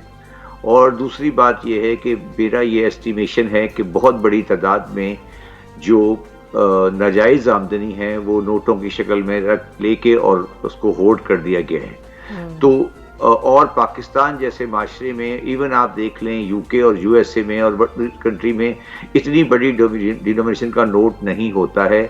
ये हमने अपने मुल्क के साथ ज़्यादती की है कि 5000 का नोट शुरू किया है। इसको हमें ख़त्म करना चाहिए फ़ौरन और इसकी जगह हम जो हमारा 1000 का नोट है वो मैक्सिमम नोट हो। जब मैं ये बात करूंगा ना तो सब आपको जवाब देंगे कि जी मोदी ने भी यही किया था और वो नाकाम हो गया और उसमें पर प्रॉब्लम हो गई। ये सारी बातें गलत हैं। मोदी साहब का सिस्टम नाकाम नहीं, कॉन्सेप्ट नाकाम नहीं हुआ था या नाकाम हुआ है। मोदी साहब का जो प्रोसेस था, जिस तरह से उसको उन्होंने बंद करना था, जिस तरह से उसे एनकैश करना था, वो उसमें प्रॉब्लम आई थी जिसकी वजह से मसला ख़राब हुआ था। नहीं तो इंडिया के जितने भी मईशतदान हैं वो इसको एग्री करते हैं कि वो कॉन्सेप्ट ठीक था। अब मैंने इसीलिए कहा है कि आज जनवरी का महीना है, आप जून तक इसको ऐलान करें कि जून के बाद से नहीं होगा और एक प्रोसेस के तहत इसे ख़त्म करें। इस बात में कोई दो राय नहीं है कि 5000 का नोट ख़त्म होना चाहिए। और मैं बिल्कुल मुख्तसरन ये कह सकता हूँ कि जो भी लोग इसके खिलाफ बात कर रहे हैं वो पाकिस्तान के मफाद में बात नहीं कर रहे। बिल्कुल सही। जैदी साहब, बरतानिया में ये प्रैक्टिस जो है ये की गई। बरतानिया इसी तरह से उन्होंने अपने जो है बिल्स चेंज भी किए और उससे भी फ़र्क पड़ा कि जो सारी पैसा था जो कि बाहर होर्डिंग में था वो वापस आया उनके स्टेट बैंक्स में और वहाँ से उनको सारा पैसा जिसको रेगुलराइज करने में मदद मिली। लेकिन क्या ये हल है महंगाई का? आप कह रहे हैं कि 5000 का जो नोट है बंद करने से महंगाई का हल होगा। इन दोनों का देखिए, मैं एक बात आपको बता देता हूँ क्लियर कि महंगाई का डायरेक्ट ताल्लुक 5000 के नोट से नहीं है। ठीक है। और मैं ये भी आपको बता दूं कि जब ये नोट जब आप इसकी बात करेंगे ना तो आपको जो जवाब मिलेगा ना इसके खिलाफ, वो दो जवाब मिलेंगे कि लोग फिर इसकी जगह पर गोल्ड के बुलियन को इस्तेमाल करेंगे रिश्वत के लिए और इस्तेमाल करेंगे डॉलर्स को, और पाकिस्तान में डॉलर महंगा हो जाएगा। ये आपको जवाब मिलेगा। देखिए, महंगाई जो है ना, ये महंगाई क्यों है? आपने कभी सोचा कि जो कमोडिटीज़ हैं, स्पेशली पेरिशेबल कमोडिटीज़, प्याज है, आलू है, टमाटर है, सब्जियां हैं या फल हैं, ये महंगे क्यों होते हैं? ये महंगे इसलिए होते हैं कि हमारे यहाँ करप्शन का पैसा जो होता है, ब्यूरोक्रेसी का और जो करप्शन होती है जिसकी भी कह लें, वो सारा पैसा इकट्ठा होता है और वो सारा पैसा इकट्ठा होके आपकी जो अजनास है उनको खरीद लेता है जी अपफ्रंट, और फिर जब वो मंडियों में आता है तो वो उनकी मर्जी से बिकता है। ये पूरा एक सिलसिला है जिस पे मैंने बहुत डिटेल बात पहले भी की है और आप कभी आपके प्रोग्राम में आके एक्सप्लेन करूंगा कि पाकिस्तान का जो जितना भी ये स्पेशली कमोडिटीज का नॉन कैश मार्केट है, ये सारा करप्शन मनी से फाइनेंस हो रहा है। बिल्कुल ठीक है। जो तो ये आप जाएं गुजरावाला देख लें, मंडी बहाउद्दीन चले जाएं, हाफजाबाद चले जाएं, मंडियों में जो बंदे के पीछे पैसे लगा के बैठे हैं, ये पैसे हैं किसके, ये कौन लोग हैं? तो ये एक बहुत बड़ी जंग है जो इंशाल्लाह हमने शुरू की है और हम इस जंग को जीत जाएंगे। बिल्कुल ठीक है। शबरज़ादी साहब, आपने प्रीमियम बॉन्ड्स का जिक्र किया जो कि अब आपके रजिस्टर करवाने पड़ते हैं, आपको तब तक मिलते ही नहीं है, इशू ही नहीं होते जब तक आपके बैंक अकाउंट बैंक अकाउंट के साथ जो है उनका रजिस्ट्रेशन नहीं होती। प्राइस बॉन्ड 40,000 वाले हों या 25,000 वाले हों, वो तो दुरुस्त हो गया कि पैसा लीगल जो है सामने आना शुरू हो गया और रजिस्टर होना भी शुरू हो गया। आप चेयरमैन FBR रहे, क्या वज़ीर आज़म साहब को आपने ये तजवीज़ दी थी? अगर तजवीज़ दी तो रुकावट क्या बनी? कौन सी वाली बात कर रहे हैं, किसकी? 5,000 के नोट वाली। 5,000। देखिए, जब मैं चेयरमैन FBR था मैंने 5,000 का नोट नहीं किया था। उसको मैंने कहा था कि पहले हम प्राइस बॉन्ड करेंगे। मैंने एक तजवीज़ ये दी थी कि हम इसको प्रोसीजरली करेंगे। ठीक है। पहले हम प्राइस बॉन्ड करेंगे, फिर हम उसको डॉलर इसको 5,000 के नोट को करेंगे, फिर हम करेंसी एक्सचेंज कंपनियां बंद करेंगे। ये जो डॉलर आपको मिलता है ना, हर कोने में डॉलर मिल जाता है, जाके रुपए दें और डॉलर ले लें, ये हम इंशाल्लाह ताला बंद करेंगे और इसको हम रेगुलराइज करेंगे कि जिस तरह तहजीब याफ्ता मुल्कों में होता है। फिर हम इस गोल्ड बुलियन की को बंद करेंगे। फिर हम बंद करेंगे रियल एस्टेट के अंदर जो काला पैसा, ये हमने एमनेस्टी स्कीम दी है, वो इसीलिए दी है कि एक दफ़ा इस चीज़ को सीधा करें, उसके बाद इसको करें। तो ये एक पूरा सिलसिला है, ये पाकिस्तान की बका के लिए ज़रूरी है। ये लोग इसको मजाक समझते हैं या समझते हैं ये कोई खेल नहीं हो रहा है, ये एक बहुत सोचे समझे प्लान के तहत पाकिस्तान से ब्लैक मनी को ख़त्म करना है। और मेरी एक बात याद रखिए, हमें FATF से बाहर निकलना है और इंशाल्लाह दिसंबर 31, 2021 से पहले हम FATF से बाहर होंगे। इस वजह से नहीं कि FATF वाले मानेंगे, हम इस वजह से बाहर होंगे कि हमने तमाम वो इक़दाम कर दिए होंगे जिससे पाकिस्तान में टेरर फाइनेंसिंग की पॉसिबिलिटी जीरो हो जाएगी। ठीक है, ये तजावीज़ आपने शबरज़ादी साहब मौजूदा हुकूमत को दी थी, वज़ीर आज़म साहब के सामने रखी थी, तो क्यों इस पे अमल नहीं होता? उसमें रुकावट कौन है? हमारा तो क्वेश्चन ही है कि आपको सब कुछ समझ लग गई, आपने पौधा लगाने की कोशिश की, पॉलिसी लाने की कोशिश की, रुकावट उसमें क्या आ गई? आपका तो डायरेक्ट रब्ता था वज़ीर आज़म साहब से। उसमें अभी भी मैं बता दूं, वज़ीर आज़म साहब से मेरा आज भी रब्ता है। वज़ीर आज़म साहब को जो मैं कहता हूँ वो मेरी बात को सुनते भी हैं और जहाँ तक होता है अमल दरामद भी करते हैं। मगर आपका मसला, सारे लोगों का मसला ये है कि वो ये चाहते हैं कि 1.5-2 साल में हम वो सारे अजाब ख़त्म कर दें जो हमने 70 साल से अपने सर पे बांधे हुए हैं। ये जो कुछ मैं आपको कह रहा हूँ, ये सारी बातें मेरे सामने हैं। हम एक तरीके से इस पे अमल दरामद करने की कोशिश कर रहे हैं। ये कोई, देखिए मेरी एक बात बताइए, आप सारे जो बैठे हो, आप लोग सब सुन रहे हैं, जो बातें मैं कर रहा हूँ आज मैं कहता हूँ, लोगों को इंटरव्यू में देता हूँ मुस्तकिल, क्या आपने ये बात पहले कभी सुनी थी? नहीं सुनी थी। मैं पूछ रहा हूँ, सुनी थी आपने? नहीं। आपने ये बातें की? अच्छा, आपने रिफॉर्म सुनते होंगे, ये हो रही है। देखिए, मेरा ये बिल्कुल कन्विंस ओपिनियन है और इमरान खान साहब इस पे 100% मेरे साथ हैं और हम जो एक सर्टन सोच रखने वाले लोग हैं, हम इस पे बड़े क्लियर हैं कि हमें पाकिस्तान के माशरे में क्या करना है। हमें कोई इंटरेस्ट नहीं है कि बिलावल भुट्टो जरदारी, मरियम नवाज शरीफ, XYZ, चौधरी मौलाना फजल रहमान और ये सब हमारे लिए वेस्ट ऑफ टाइम है। हमें इमरान खान एक शख्सियत है, वो आज होंगे कल चले जाएंगे, हर एक ने जाना है, मुझे भी जाना है। बात यह है कि आप जब तक बुनियादी माशरती इश्यूज को सेटल नहीं करते। आप नहीं, मैं आपको सिर्फ आखिरी बात कवर करता हूँ। मैं एक चार्टर्ड अकाउंटेंट फर्म से बिलोंग करता हूँ। चार्टर्ड अकाउंटेंट की सबसे बड़ी फर्म का सबसे बड़ा पार्टनर रहा हूँ 8 साल तक। मेरे खैर मुझे आप छोड़ दें, क्या आप मुझे बताएं कि कोई चार्टर्ड अकाउंटेंट जो कि बहुत अच्छी क्वालिफिकेशन है आज पाकिस्तान में अपना घर अपनी गाड़ी बना सकता है? आप दोनों भी, मैं आपकी शक्ल नहीं देख पाता, मगर जो आप दोनों बैठे हुए हैं, आप मुझे बता दें जो तनख्वाह आपको मिलती है उसमें आप कभी अपना घर बना सकते हैं? नहीं। जब भी बना तो सकते तो आप कभी भी सही नहीं, माशरा कभी सही नहीं हो सकता। आप बिल्कुल दुरुस्त फरमा रहे हैं सर। जब ये थॉटफुलनेस है, जब ये कंसिडरेशन भी है, तो गवर्नमेंट भी वज़ीर आज़म इमरान खान की है। What is stopping him? यही तो लोगों का मुतालबा है कि महंगाई जिस रफ्तार से बढ़ रही है उस रफ्तार से तनख्वाहें नहीं बढ़ रही। तो आप भी समझते हैं कि ज़रूरी है और यही सुधारने का जरिया और बाइस भी है, तो फिर इसके करने में रुकावट क्या है? इसके करने में रुकावट ये है कि 70 साल से आपने एक माफिया क्रिएट किया है जिसको आप कहते हैं कारोबार। कारोबार जो होता है ये होता है सिर्फ उन जगहों पर। देखिए, मैंने परसों एक आर्टिकल लिखा था, उसमें मैंने लिखा था कि 4 चीजें जो होती हैं उनमें कारोबार नहीं हो सकता। एक कारोबार नहीं हो सकता तालीम में। तालीम कभी किसी आदमी का कारोबार तालीम बेचना नहीं हो सकता। कभी कारोबार नहीं हो सकता सेहत के मसले में। कभी कारोबार नहीं हो सकता पब्लिक ट्रांसपोर्ट में। कभी कारोबार नहीं हो सकता सस्ते हाउसिंग में। ये 4 इंसान की बुनियादी जरूरियात हैं। जब इन चीजों को आप कारोबार बना लेंगे और लोग कारोबार करेंगे, अस्पताल बनाने का लोग कारोबार करेंगे, स्कूल बनाने का लोग कारोबार करेंगे, पब्लिक ट्रांसपोर्ट चलाने का लोग कारोबार करेंगे, सस्ते घर बनाने का, तो कोई माशरा भी नहीं रह सकता। इस पे मैंने एक कोटेशन भी लिखी थी। इमाम जाफर सादिक अलैहिस्सलाम ने कहा कि अगर किसी माशरे में मस्जिद, इबादत खाना, शिफा खाना और मदरसे में जाने के लिए किसी आदमी की जेब देखने पड़े तो उस माशरे को तबाह कर देना चाहिए। तो ये पाकिस्तानी माशरे का मसला है कि हमने जो इंसान, देखिए आप मुझे बताइए कोई आदमी करप्शन क्यों करता है? करप्शन करता है कि उसको अपने बच्चे को स्कूल में पढ़ाना होता है। करप्शन इसलिए करता है कि उसे घर बनाना होता है।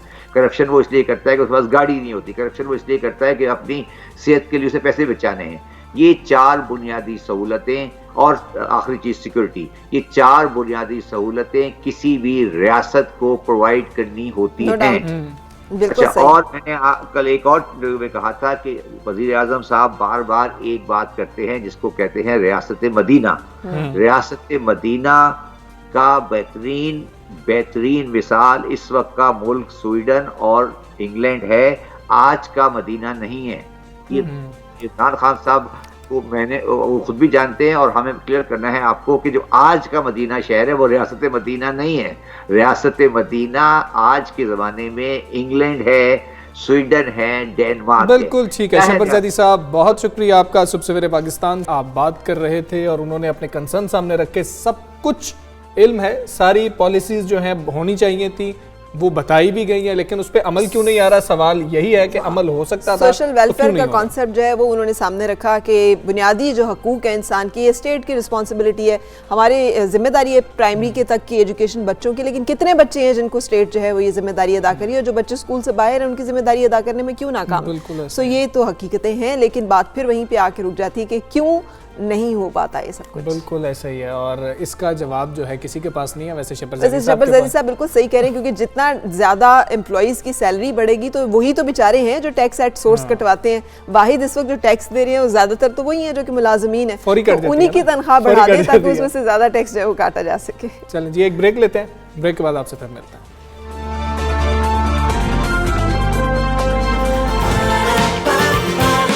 सुबह सवेरे पाकिस्तान,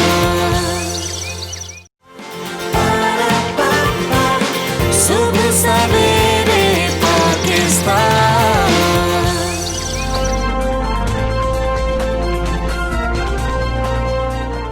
वेलकम बैक। सुबह सवेरे पाकिस्तान आप देख रहे हैं और बात करें कुछ मौसम के मिजाज की। बालाई इलाकों में मौसम सर्द है, पहाड़ों पर बर्फ जमी हुई है। आज़ाद कश्मीर, गिलगित बल्तिस्तान, हज़ारा और मालाकंड डिवीज़न के साथ बलूचिस्तान के बालाई इलाकों में भी खून जमा देने वाली सर्दी का राज है।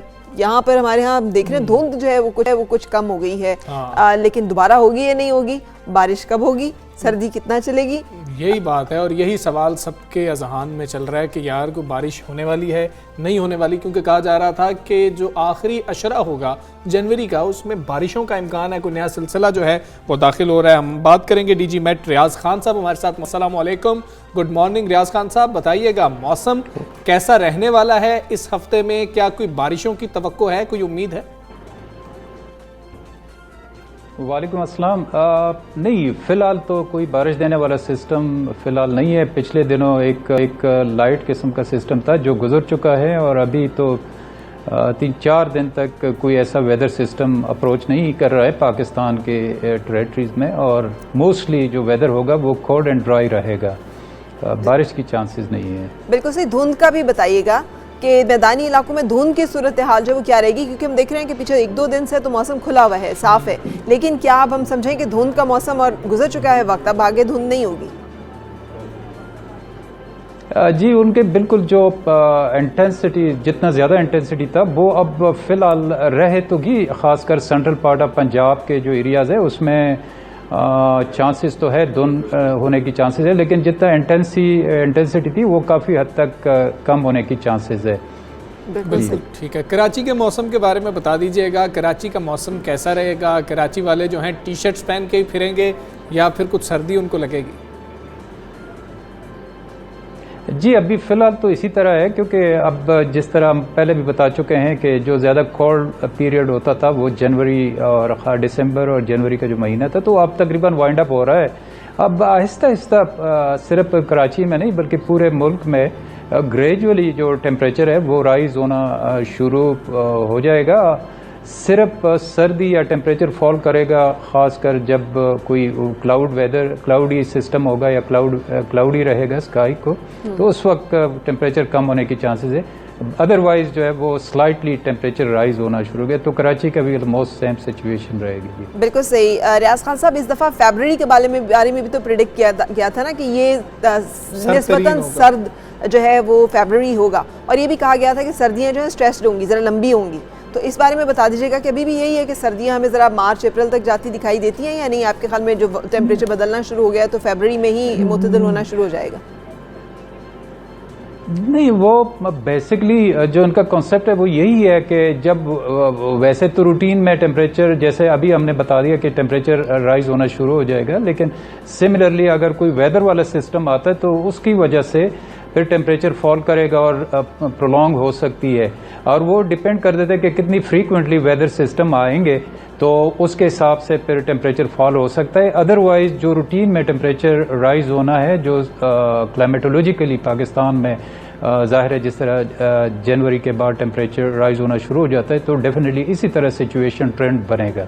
बिल्कुल। लेकिन वो फॉल जो होगा वो जैसे मैंने पहले भी बता दिया कि क्लाउडी वेदर होगा या फ्रीक्वेंटली वेदर सिस्टम आएंगे तो वो फिर प्रोलॉन्ग करवा सकते। बिल्कुल ठीक है। रियाज खान साहब, ना ही बारिश हो रही है और ना ही उतनी धुंध पड़ रही है जितनी धुंध पड़ी, ना ही ज़्यादा सर्दी पड़ रही है। सूरज नज़र आएगा, लोग जो सूरज देखने को तरस गए यहाँ पर वो सूरज देख सकेंगे इस हफ्ते? हाँ, इंशाल्लाह। जैसे अभी भी आप देख रहे हैं कि मुल्क के ज़्यादातर हिस्सों में धूप जो है वो निकली हुई है, और जो धुंध है वो भी टेम्परेरी तौर पे है, और काफ़ी आगे 10-11-12 बजे के बाद तकरीबन वो भी वाइंड अप होना शुरू हो जाता है। तो मतलब यू कैन ऑलमोस्ट तकरीबन ये आप कह सकते हैं कि अच्छा वेदर इस वक्त चल रही है, बिल्कुल सही। खासकर जो प्लेन एरियाज है, बिल्कुल नॉर्दर्न एरियाज में नहीं, क्योंकि वहाँ पे टेम्परेचर अभी भी वाला। जी जी ठीक है। रियाज खान साहब, बहुत शुक्रिया आपका, डीजी मेट हमारे साथ थे। तो बारिश नहीं होने वाली है, सूरज जो है वो निकलेगा, आप जो है धूप में जाके बैठ सकते हैं, और ये जो सर्दियाँ अगर किसी को लग रही है तो वो कम हो सकती है, उसका असर कम हो सकता है। और विटामिन डी की डेफिशिएंसी जो है वो पूरी करने की कोशिश करें। सर्दियों की धूप है, चंद दिनों के लिए धूप, अब तो बाकी आती चंद दिनों के लिए। जो सर्दियाँ धूप तापने के जो दिन थे वो तो धुंध में गुजर गए, तो अब ये जो हल्की फुल्की धूप है इसका मजा जरूर उठाइए। बिल्कुल ऐसा ही है। सुबह सवेरे पाकिस्तान, सुबह सवेरे पाकिस्तान। अब बात करेंगे हम किसकी? एक ऐसे प्लेयर की कि जिसका नाम लेके फरा मुझे कहते हैं कि आप इसकी ही बात करते रहते हैं। स्टाइलिश बल्लेबाज हैं, क्या ड्राइव मारते हैं, बाबर आजम है, क्या बात है उनकी। और मेहनत जो है वो इंसान की तकदीर बदल के रख देती है। ये बाबर आजम ने जो है ना बिल्कुल साबित कर दिया और हम सबके के सामने है कि ये होती है वो तरक्की और ये होता है गोल जो आप अचीव करते हैं। और ये एक बड़ी रोशन मिसाल है और इनका जो सफ़र है ये इस बात की गवाही देता है कि इंसान अगर हिम्मत करे, कोशिश करे तो वो सब कुछ मुमकिन हो सकता है जो कि वो चाहे। बाबर आजम का कहना है कि वो अपनी ख्वाहिश पर 2007 में पाकिस्तान और जनूबी टेस्ट अफ्रीका के साथ जो टेस्ट मैच था इसमें जो है बॉल पिकर थे। मतलब वो कमाल, वो छोटे से बच्चे की तस्वीर उन्होंने दिखाई है कि पहचाने कौन है, वो बाबर आजम है, बॉल पिकर है। और यहाँ से शुरू किया, फिर उसके बाद आज मतलब हमें लगता है कि पाकिस्तान क्रिकेट टीम में अगर वो मौजूद हों तो पूरी टीम का मोराल भी बुलंद होता है और उनका हौसला भी होता है। बिल्कुल। और मीडिया से गुफ्तगू करते हुए उन्होंने ये बताया कि पाकिस्तान की नुमाइंदगी करना एक ख्वाब था। क्रिकेट के नामवर सितारों को अपनी आंखों के सामने देखने का शौक उन्हें कज़ाफी स्टेडियम खींच लाया था। वो एक बॉल पिकर की हैसियत से ना सिर्फ बाउंड्री क्रॉस करने वाली गेंदें पकड़ते थे बल्कि खिलाड़ियों को नॉकिंग भी करवाते थे। हाँ, सो यहाँ से देखें जिसने सफ़र शुरू किया हो और फिर वो आज लीड कर रहा हो ग्रीन शर्ट्स को, तो ये कितना खूबसूरत सफ़र है। और ये सफ़र जो है ये इस चीज़ की हमें यकीन दहानी कराता है कि अगर इंसान हिम्मत करे, कोशिश करे, मेहनत करे तो वो अपना कोई भी ख्वाब जो है उसे हासिल कर सकता है। आप किसी भी फील्ड में क्यों ना हो, आपको मेहनत तो ऐसे ही करनी पड़ेगी ना कि आप फिर गोल अचीव भी कर रहे हो और इतने फोकस्ड हो कि मैंने ये करना है। और जो लोग एक एक कदम से आगे बढ़ते हैं ना उनका फिर सफ़र भी बहुत शानदार होता है और उनकी जो मंजिल होती है वो भी बहुत अजीम होती है। और उनको उस सफ़र की कदर भी बहुत ज़्यादा होती है कि हमने कितनी मेहनत की है यहाँ तक पहुँचने। किसी के कंधों पे आना और उसके बाद कोई सफ़र तय करने वाले लोगों की ज़िंदगी हमेशा बहुत मुख्तसर होती है। सो अपना नाम, अपना मुकाम बनाने के लिए और माशरे में और किसी भी फील्ड में जिसमें आप काम कर रहे हो इज़्ज़त कमाने के लिए कोई शॉर्टकट नहीं है। उसके लिए यही है कि आप मेहनत करने का हुनर जो है और हौसला जो है वो रखते हो। बिल्कुल ऐसी अब टेस्ट सीरीज शुरू होने वाली है जनूबी अफ्रीका के साथ। पहला टेस्ट जो है वो खेला जाएगा। मुल्क में क्रिकेट की बहाली की जानिब ये एक बड़ा कदम है। जनूबी अफ्रीका की क्रिकेट टीम 14 बरस बाद पाकिस्तान की सरजमीन पर टेस्ट मैच खेलेगी। पाकिस्तान और जनूबी अफ्रीका कल पहले टेस्ट मैच में आमने सामने होने जा रहे हैं और बाबर आजम टीम में मौजूद है, कप्तानी भी कर रहे हैं। बिल्कुल सही है। हमजा को इसका बड़ा हौसला, ना सिर्फ हमजा को बल्कि पाकिस्तान के तमाम क्रिकेट लवर्स एंड फैंस उन्होंने सुक्का सांस लिया है कि न्यूजीलैंड में वो नहीं थे तो शायद इस वजह से हमारे साथ जो है वो सब कुछ अच्छा नहीं हुआ। अब जबकि वो वापस होंगे तो होपफुली ये टेस्ट सीरीज जो है ये बहुत शानदार रहने वाली है। पाकिस्तान क्रिकेट बोर्ड ने पहले टेस्ट के लिए 17 रुकनी स्क्वाड का ऐलान कर दिया है। टीम में जो सारे लोग शामिल हैं आपको उनके नाम मालूम है, अजहर अली, इमरान भट्ट, बाबर आजम, आबिद अली, फवाद आलम और सऊद शकील को शामिल किया गया है, फ़हीम अशरफ शामिल है, मोहम्मद नवाज़ को शामिल किया गया है, विकेट कीपर मोहम्मद रिजवान भी हैं, सरफराज अहमद को भी रखा गया है फिर से और रिजवान भी मौजूद हैं। दोनों विकेट कीपर बैट्समैन जो है रखे गए हैं। साजिद खान और शकील जो है ना इनके ऊपर बहुत सारे लोग, सऊद शकील उनके ऊपर बहुत सारे लोग बात कर रहे हैं कि इनका होना जो है वो उसके ऊपर क्वेश्चन कर रहे हैं। अच्छा, वैसे ही यासिर शाह को भी साथ रख लिया गया और आप देखें कि ताबिश खान को शामिल किया गया। ताबिश का सफ़र भी बहुत तवील है, बहुत लंबा सफ़र है, गालिबन 36 साल के वो फास्ट बॉलर। बिल्कुल सही। सो इस वाले से हम बातचीत करें अपने मेहमान के साथ कि वो हमें क्या कहते हैं, कैसा लग रहा है उन्हें स्क्वाड का सिलेक्शन। से आपको कैसा लग रहा है? मुझे तो स्क्वाड ठीक लग रहा है, बैलेंस्ड है, लेकिन अगर फरा आप देखें ना लगा कि ये सिलेक्शन थोड़ी सी घबरा के और डर के भी की गई है। अच्छा, सिर्फ देख के कि जी कि अच्छा इसके नंबर्स बेहतर हैं, इसको भी रख लो, इसको भी रख लो, तनकीद बहुत ज़्यादा हो रही है, बाकियों को निकाल दो। असद शफीक को दोबारा टीम का हिस्सा नहीं बनाया गया है, उनको न्यूजीलैंड भी नहीं लेके गए थे और वहाँ पर भी एक सीनियर बैट्समैन की कमी हमें महसूस जो है होती रही थी।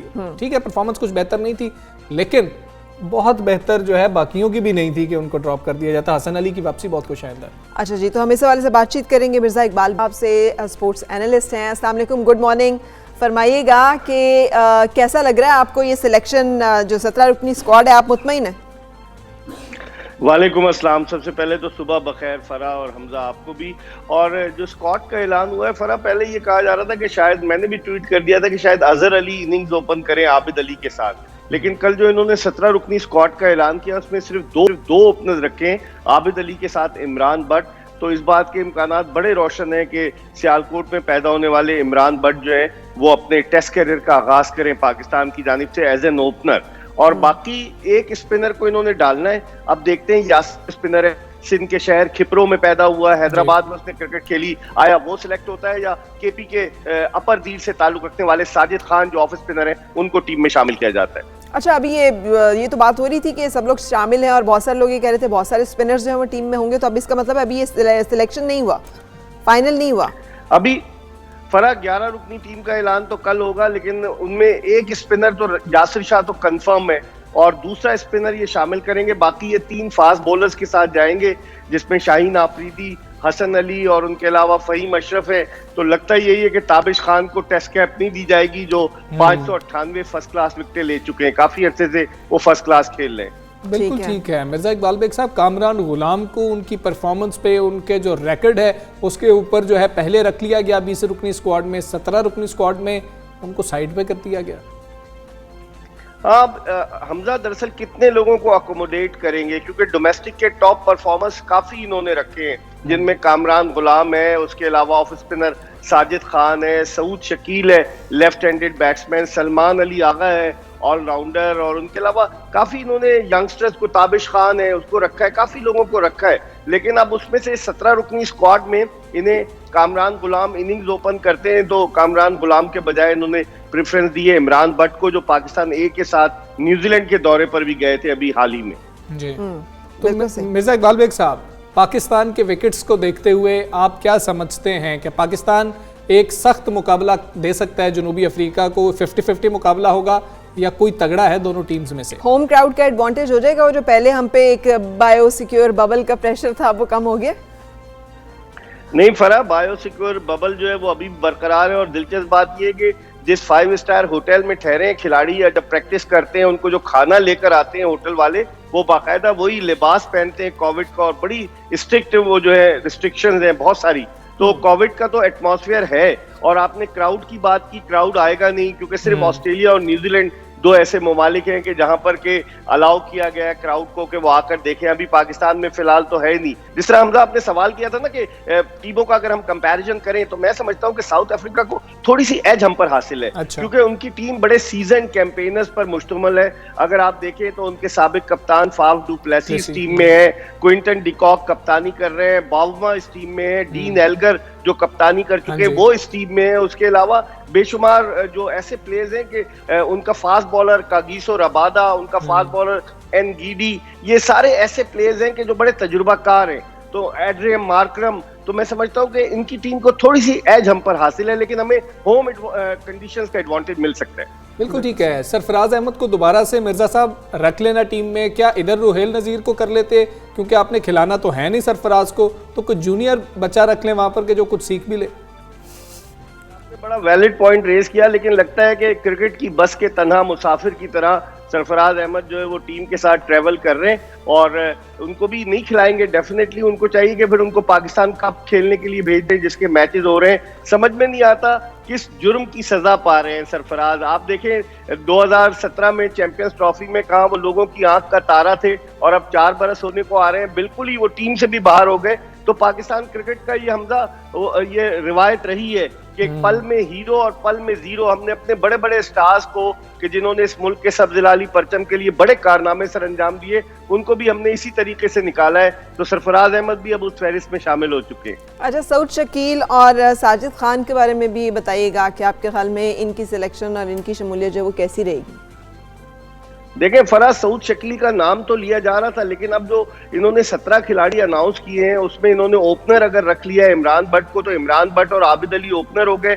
1 डाउन पर आएंगे अजहर अली, चौथे पे बाबर आजम और 5वें पे फवाद आलम, फिर 6ठे पे विकेट कीपर मोहम्मद रिजवान। तो लगता यही है कि शायद सऊद शकील को मौका न दें। बड़ा टैलेंटेड बैट्समैन है, वो निचले लेवल से आया, यानी कि उसने पाकिस्तान अंडर-19 पाकिस्तान ए की नुमाइंदगी की है और डोमेस्टिक सीजन में रन्स के अंबार लगाए। लेफ्ट हैंडेड बैट्समैन है, लेफ्ट आर्म स्पिन बॉलिंग भी कर लेता है। तो बदकिस्मती होगी अगर सऊद शकील को डेब्यू ना कराया जाए, क्योंकि आसार यही बता रहे हैं कि शायद वो पानी पिलाने वाले खिलाड़ियों के साथ बाहर ही बैठा रहे। बाबर आजम की वापसी को आप कैसे देख रहे हैं? मैं तो बड़ा पुरुम्मीद हूँ, कम से कम अगर हारेंगे भी तो मुझे उम्मीद है कि इज्जत से जो है ना हारेंगे बाबर आजम की मौजूदगी में। बाबर आजम की मौजूदगी को आप कैसे देखते हैं? बाबर आजम की बड़ी दिलचस्प जो कहानी आप लोग बता रहे थे, और ये भी मैं आपको बता दूं कि न सिर्फ बाबर आजम बॉल फिकर रहे, बल्कि इनके कजन कामरान अकमल जो बाबर आजम के ताया के बेटे हैं, वो भी बॉल पिकर थे 97 में जब भारत की टीम पाकिस्तान आई थी गद्दाफी स्टेडियम लाहौर में। और जो हमारे अभी जो चीफ सेलेक्टर है मोहम्मद वसीम, वो भी रावलपिंडी क्रिकेट स्टेडियम में बॉल पिकर रहे। और सचिन तेंदुलकर भी 87 के वर्ल्ड कप में बॉल पिकर से। तो बॉल पिकर्स के लिए एक मोटिवेशन होती है, वो अपने स्टार्स को बाउंड्री लाइन के बाहर बैठकर करीब से देखते हैं और फिर अपने सफर का आगाज करते हैं, उनमें जोश, जज्बा, वलवला पैदा होता है। बाबर आजम ने 12 दिसंबर के बाद से हमजा क्रिकेट नहीं खेली है, अब वो कॉम्पिटिटिव क्रिकेट में आएंगे, उनसे बड़ी तवक्कुआत वाबस्ता है। अगर हम उनका रिकॉर्ड देखें, पाकिस्तानी सरजमीन पर टेस्ट मैचेस में 3 सेंचुरियां उन्होंने बनाई, 405 रन उनके। तो बाबर आजम का जो उनकी मौजूदगी है वो एक बहुत बड़ा बूस्ट होगी पाकिस्तानी क्रिकेट टीम के लिए, जो न्यूजीलैंड में जिद्दोजहद में मसरूफ नजर आई थी। बिल्कुल ठीक है मिर्जा इकबाल बेग साहब, बहुत शुक्रिया, थैंक यू वेरी मच। आप आते हैं, लेट्स होप एंड विश कि ये जो सीरीज है इसका अंजाम जो है वो फर्क होगा न्यूजीलैंड से, और पाकिस्तान का एक अच्छा गेम जो है वो हमें देखने को मिलेगा। Let's hope and let's wish our green shirts the best. बिल्कुल, अच्छा रहे सब कुछ। बस ये मैच शुरू हो रहा है और मैच में हम उम्मीद करते हैं जो भी खेले वो ऐसा बेहतरीन खेले कि हम कहेंगे ये तो हमें हीरो मिल गया है दोबारा से। और सिर्फ बाबर आजम से उम्मीदें नहीं लगानी चाहिए, बाकी 10 लोगों ने भी तो क्रिकेट खेलनी है ना। चले आपको अभी ना मैं थोड़ा सा इससे निकालने के लिए ना हैदराबाद लिए चलता हूँ। वहाँ का दुल्हन पराठा जो है ना। कौन सा पराठा? दुल्हन पराठा है। हाँ, दुल्हन पराठा जैसे आप लोग हैरान हो रहे हैं ना, आपको वो दिखाते हैं मोहम्मद वकास। इसका कॉम्बिनेशन जोड़ा भी है, कोई दूल्हा पराठा भी है साथ। ये तो मोहम्मद वकास बताएंगे, हैदराबाद में मौजूद है। जी वकास, बता को दूल्हा पराठा भी होता है, ये दुल्हन पराठा है क्या, कहाँ से शुरू हुआ? जी बिल्कुल हमजा, पराठे तो आपने बहुत से खाए होंगे, पर आज जिस पराठे का मैं आपको बता रहा हूँ ये खासा मुनफरिद पराठा है। हम बात कर रहे हैं हैदराबाद के मशहूर दुल्हन पराठे की। अब आप दोनों ये सोच रहे होंगे कि इसका नाम दुल्हन पराठा क्यों है। तो जिस तरह दुल्हन को खूबसूरती के साथ सजाया जाता है, संवारा जाता है, उसी तरह इस पराठे को भी खूबसूरती के साथ लजीज लवाजमात डालकर सजाया जाता है। और जब खाने वालों को पेश किया जाता है तो वो भी इसके सहर में मुब्तला हो जाते हैं। सबसे पहले मैदे को दूध में गूंदकर पराठा बनाते हैं, फिर उसकी पॉकेट्स के अंदर बीफ की फिलिंग भरी जाती है, फिर उसके बाद ऊपर चुकंदर, काजू, अदरक, मावा और फिर चिकन का कीमा रख के उसके ऊपर रखा जाता है लेग पीस। अब आप सोच रहे होंगे कि लेग पीस भी डाल दिया इसमें, तो जी बिल्कुल लेग पीस रखा जाता है। फिर लगाते हैं लीमू का तड़का और 12 मसाले जो हैं मिक्स करके वो इस पे डाले जाते हैं। और जब खाने वालों को ये पेश किया जाता है तो वो भी इसकी दाद दिए बगैर नहीं रहते। अब मैं यहाँ मौजूद हूँ, पूरा मैंने इसको बनाने का तरीका आपको बताया है और मेरे पीछे ही ये पराठा बन रहा है। इसकी जो बीनी बीनी खुशबू है वो मेरी भूख में मज़ीद इजाफा कर रही है। और मैं जानता हूँ कि मुंह में पानी तो आप दोनों के भी आ रहा होगा, पर आप दोनों खा नहीं सकते, मैं तो खा सकता हूँ। तो अब मैं यहाँ बैठता हूँ और इस पराठे से लुत्फानंदोज होता हूँ। आप शो को मजीद आगे बढ़ाइए। जी बिल्कुल ठीक है वकास, यानी एक तो हम खा नहीं सकते, ऊपर से आप हमारे जख्मों पे नमक भी छिड़क रहे हैं। साथ ना मास्क था, वरना हमें पता लग रहा होता कि वो मुस्कुरा भी रहे थे कि जी कि आप तो नहीं खा सकते, मैं कहूँगा। और ये दूल्हा पराठा पता है कौन सा होता है? जो सादा पराठा होता है, क्योंकि उसको सजाया नहीं गया होता। नहीं, दूल्हा कौन सा इतना सादा दूल्हा देखा है आपने आजकल? दूल्हा की आप जरा लवाजमात देखें तो दुल्हन से कहीं कम नहीं है। ये और बात है कि दुल्हन जो है बदनाम ज्यादा है नाव सिंगार के सजने संवरने में, लेकिन कितना कुछ डाल दिया इन्होंने पराठे के। हमसे मेरा ख्याल है कि अगर कोई दुल्हन पराठा बनाए तो उसका नाम दुल्हन पराठा होगा। अच्छा, कोई ये भी हो सकता है। अगर कोई दुल्हन बनाए, सारी बेचारी दुल्हन पराठे बना रही है, तो अच्छी बात है। बेचारी क्यों है? अच्छी बात है अगर उन्हें एक स्किल आता है। हमसे इट्स अ स्किल खाना बनाना। अगर आपको एक घरदारी एक स्किल है ना, अगर आपके पास ये स्किल सेट है तो आपके पास एक स्किल, और स्किल हुनर कभी भी आदमी को जो है वो परेशान नहीं करता। जब आपके पास होगा आप उसे जब चाहे यूज कर सकते हैं। लेकिन ये कितना हैवी पराठा था फरहान, ये आप नाश्ते में कैसे खा सकते हैं? कितनी हैरत वाली बात है कि इतना कुछ उसके ऊपर डाल दिया। मतलब कि आप एक चीज रात को खा लें, एक चीज दोपहर में खा लें, तो ये दुल्हन पराठा पूरे दिन के लिए जो है ना आपके लिए काफी है। बिल्कुल सही। सब अपना बहुत ख्याल रखिएगा। इंशाल्लाह आपसे मुलाकात होगी कल फिर। उस वक्त तक के लिए एक अच्छे दिन की दुआ के साथ हम आपसे इजाजत चाहेंगे। अल्लाह हाफिज।